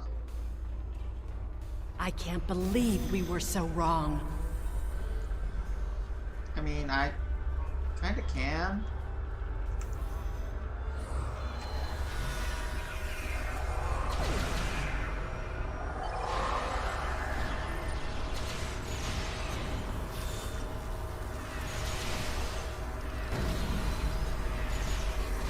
Cover me!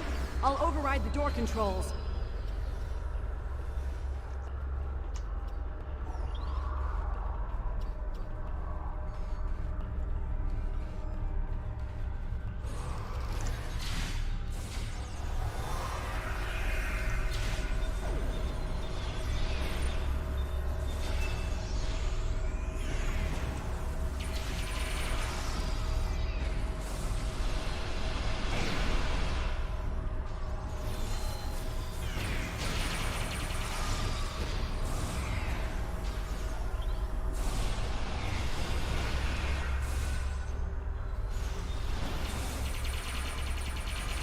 Got it.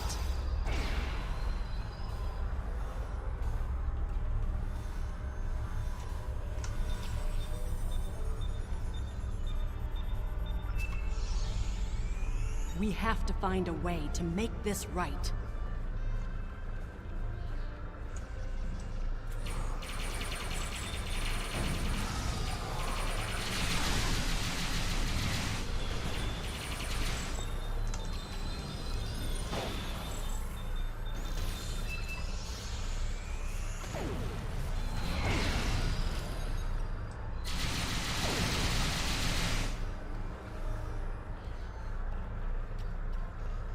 Resistance is futile. Sure. That's what you always say. There. That's the access node console we need. Locked. We'll have to circumvent their security measures. Wait! Incoming Borg!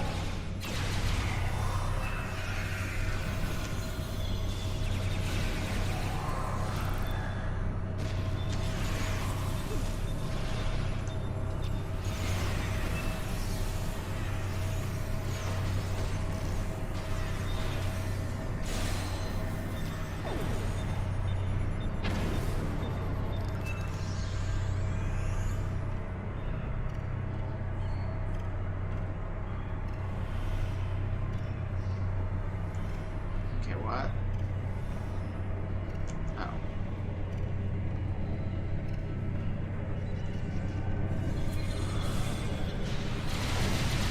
When we lost the homeworld, I thought that was the worst thing that could happen to us.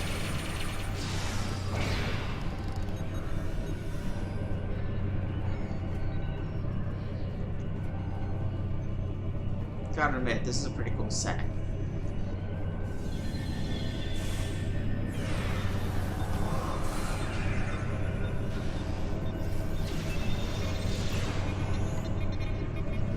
You will be assimilated. Okay.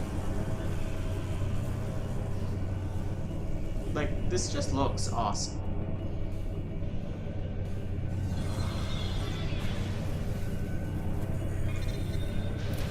Strong contender for number 2, what?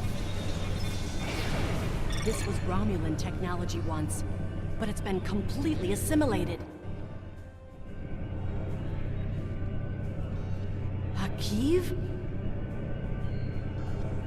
You will become one with the Borg. Resistance is futile.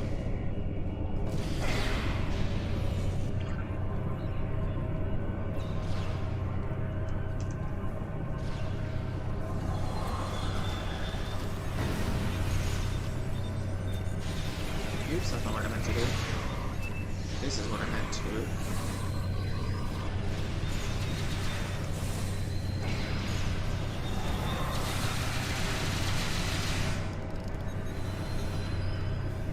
Did we already kill Hakiv? Yeah, we did. Oh my god. That's ridiculous.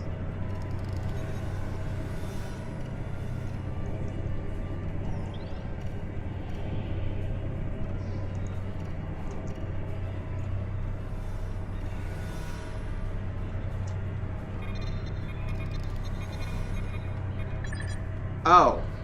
Yeah, no, it's definitely a strong contender for number 2. Show 2 of 18 according to records by year and provide a summary of events for Romulus system only. Display results with all the centuries first. Romulus added to the collective. Unimatrix established an orbit of Romulus and designated Unimatrix 652. All adjuncts of Unimatrix 652 redesignated into Trimatrices 1152 through 1274. It looks like the main invasion of Romulan space occurred about 20 years ago. Something happened in the Delta Quadrant. The Borg assimilated something that greatly improved their technology. They adapted, evolved, and my people, they didn't have a chance. Maybe it's our fate to lose Romulus. Lol, R. Yes. It's Hakiv's fault.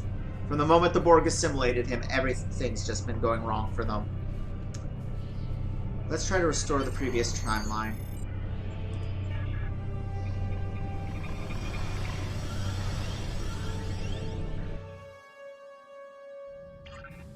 Let's get out of here. There are more than 20 Borg ships on an intercept course.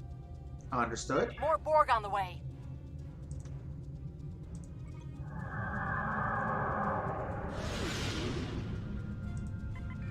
Borg decloaking. Where? Oh, behind us. Okay. Ah! Okay, let's try that again.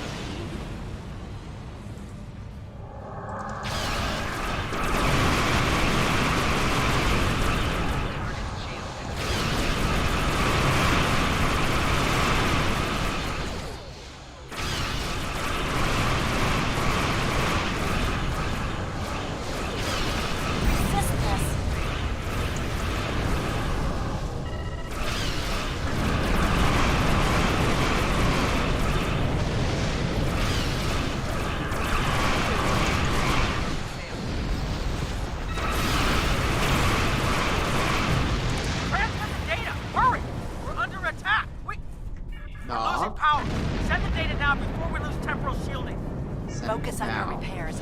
We will make sure the data is preserved.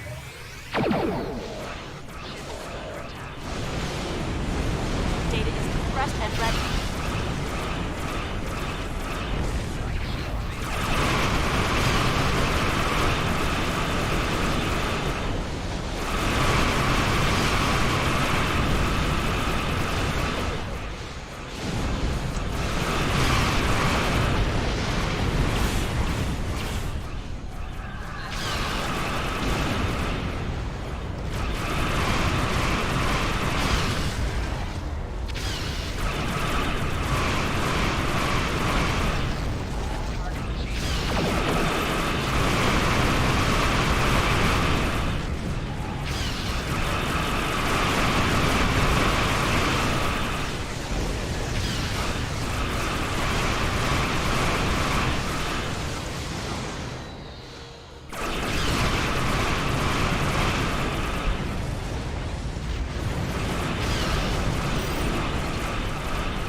Communications array is ready.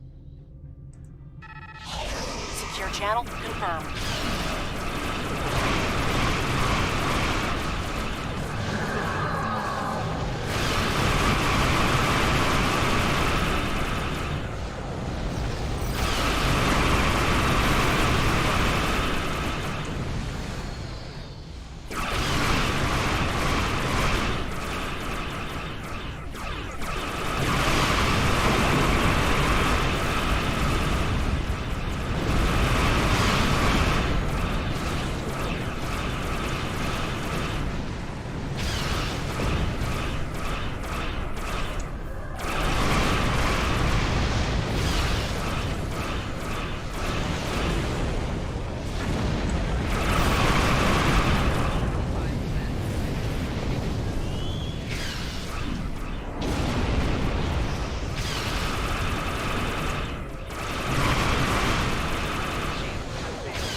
Received! I'm running the numbers now. If we target the Borg transwarp network, the Borg may never be able to reach Romulan. It is a great risk. The Borg have a great deal of influence on the timeline, and there is no time to run simulations. Do we have a choice? We do not.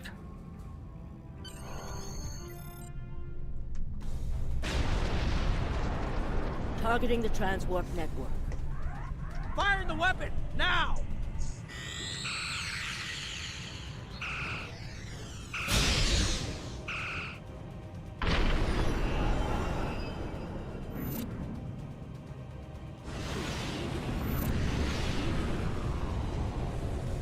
The Borg are gone, but so is Romulus. Romulus isn't the only thing we lost. Temporal shielding is failing. What happened?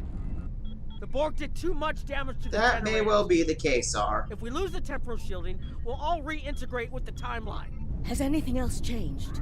Checking. No. The Tutarians. They're gone. How? I see the problem. 20 years ago, your people tried to replicate the work of the Solanae to protect themselves from the Borg. They failed. Temporal shield is at 8%. No, I need to restabilize the shields. I'm downloading my personal files into the shielded core. You'll have all my research notes and everything we've recorded from this mission. You're giving up? When the shield fails, if the Tutarians were lost in the past, then you'll be lost too. Temporal shield is losing integrity. Is there anything we can do? No, we all knew the risks. I love...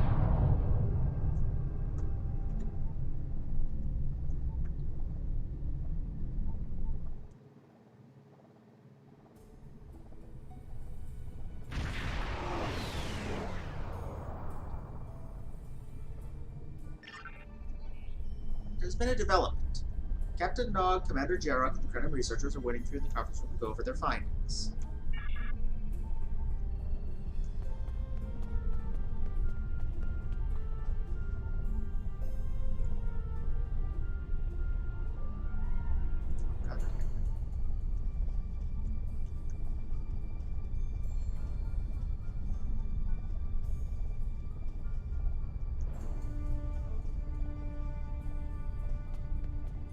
It's so goddamn dark in this ship. Station, whatever it is. We found a temporally shielded computer core, and it shows 2 uses of the Krenim weapon. But as far as I know, the Iconians are still out there. We changed the timeline, but we didn't fix our most important problem. My ship has a ridiculous amount of pew-pew. It's kind of absurd. How different is the world now? We won't be sure until we finish analyzing the data, but the Krenim weapon was used twice. I remember being on the bridge of the Crenum ship and seeing a readout with a far lower power reserve than had just been there a moment before. I'm sure you had a similar situation. Something like that. As to the greater differences, we'll know more soon. I only hope the ripples from what we did today don't start a tsunami. Agreed. We found a temporally shielded computer core, and it shows What was in the core? We haven't dug that far into the data yet, and it will take some in-depth investigation to catalog all of the changes. Noi is going to lead the group taking care of that. I will say it is odd to find personal logs I don't remember making. That would be strange. Very. But from what we've already seen, it appears the reason the weapon was fired twice was because we had to try to correct a change we made. Technology like this seems so simple, but even the smallest change can make more trouble than it solves. We have to be more cautious. Far more cautious than we've already been, I suppose. The next mistake might not be fixable. Time alteration might not be the answer. There are some problems that can't be solved with a weapon. But time travel... Look, whatever happens, it was good working with you. I hope we have the chance to do so in the future. Good working with you too, Captain.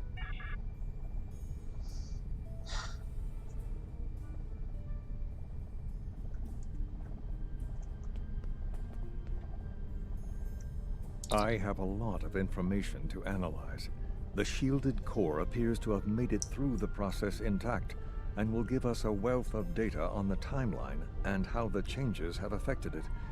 Clearly, you made a mistake somewhere. Oh, I made a mistake. I still feel this is the best technology available to us, but we will need minds sufficient to the task to operate it.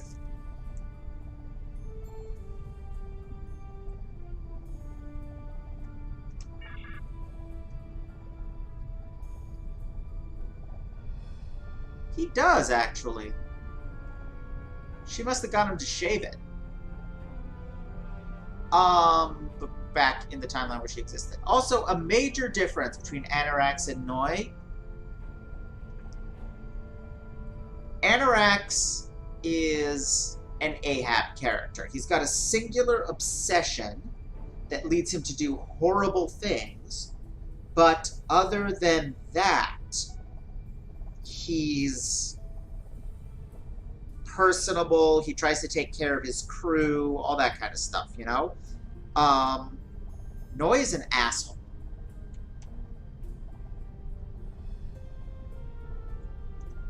We've put so much hope into using the Crenum technology to solve our problems. Perhaps I was caught up in the possibilities and blind to the potential for disaster. We tried and we failed. But this isn't the end. We'll keep looking at the simulations, as well as any other option open to us. I have to have faith that we will find a way to defeat the Iconians. We'll discover what happened and move on from there. It's all we can do. I was conducting another simulation, and all of a sudden I got an emergency call telling me to stop everything. I will be looking at whatever data we managed to save to try and determine what went wrong. Maybe we can try again after we know more. I hope you find something. We can't afford another incident like that. It has been good to have you here, but we will have to consider if time alteration is really the best course of action. Of all the records we have of time travel, few have as drastic a result as this. Perhaps removing elements from the time stream isn't the solution we need. Goodbye. Sir, I'm concerned about using time travel to solve the Iconian situation, but it is one of the only options we have that they don't. I hope whatever the Alliance decides to do, we don't end up in a worse situation than we're already in.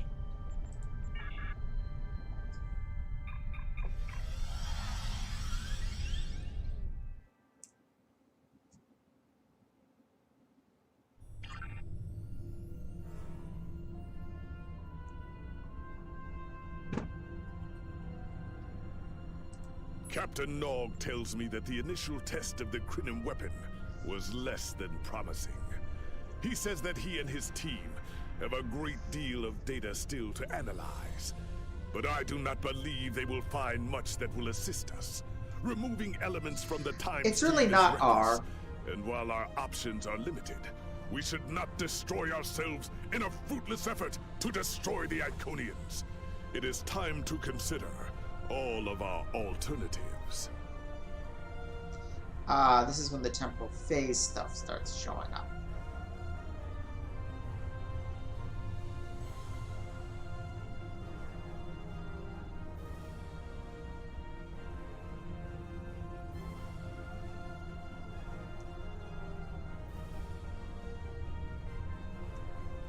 Right, that's the one I would actually want.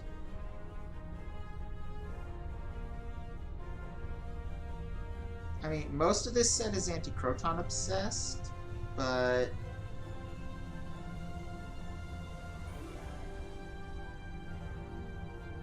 I compare that to my current. What is my current one? Yeah, just some random singularity core. Okay, so that's unchanged. Max speed is unchanged. Exotic particle generator is unchanged. Slipstream speed is more important than slipstream turn rate. Electroplasma system flow is new and nice. I never use plasma shockwave. And temporal phase singularity capacitor is a pretty neat power. So yeah, I think I'm going to take this. Oh wait, no.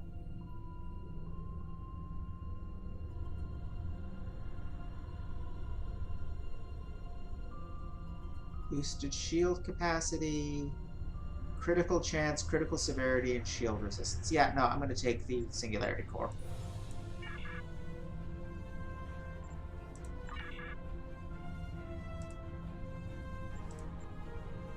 Neat. One way or another, the war ends. Okay.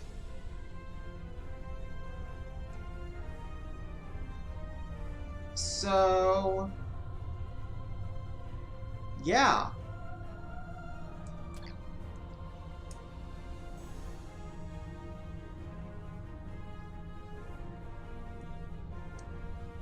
Yeah. Yeah, it definitely encourages a Chronoton Tetrion build. But I'm not interested in a Chronoton Tetrion build.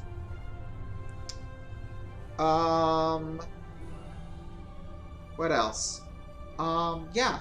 So after this mission, back when it first released, I did some speculating based on the presence of the Tutarians and the claim that they tried to do the same thing as the Solanae and failed. If you remember what the Solanae did,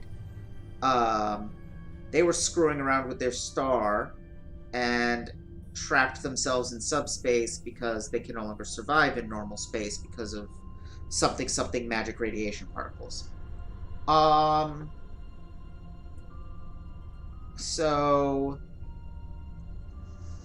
the sphere builders in Enterprise looked exactly like the Tutarians here, and also had the same problem as the Solanae of being trapped in subspace because they couldn't survive in normal space. And all of their time shenanigans were an attempt to A, destroy the Federation, who they blamed for their problems, and B, screw over normal space to turn it into something they could live in. They were also one of the main factions of the Temporal Cold War, and what caused the Cold War in real life was nation-states getting access to weapons so powerful that they were scared to use them, so they upped the frequency of proxy wars instead. Yeah. What I posited it was that the Krenim weapon that we're working on here was the nuke equivalent, and the Iconian War, the World War II equivalent, that was then succeeded by the Temporal Cold War. That was my logic at the time, and I'll leave it there. Anyway, I'm going to call it a night. It's 10 o'clock here. Next week, we're going to be doing this on Monday, and I'm going to have a hard stop at 10, so I'm probably going to do a shorter session.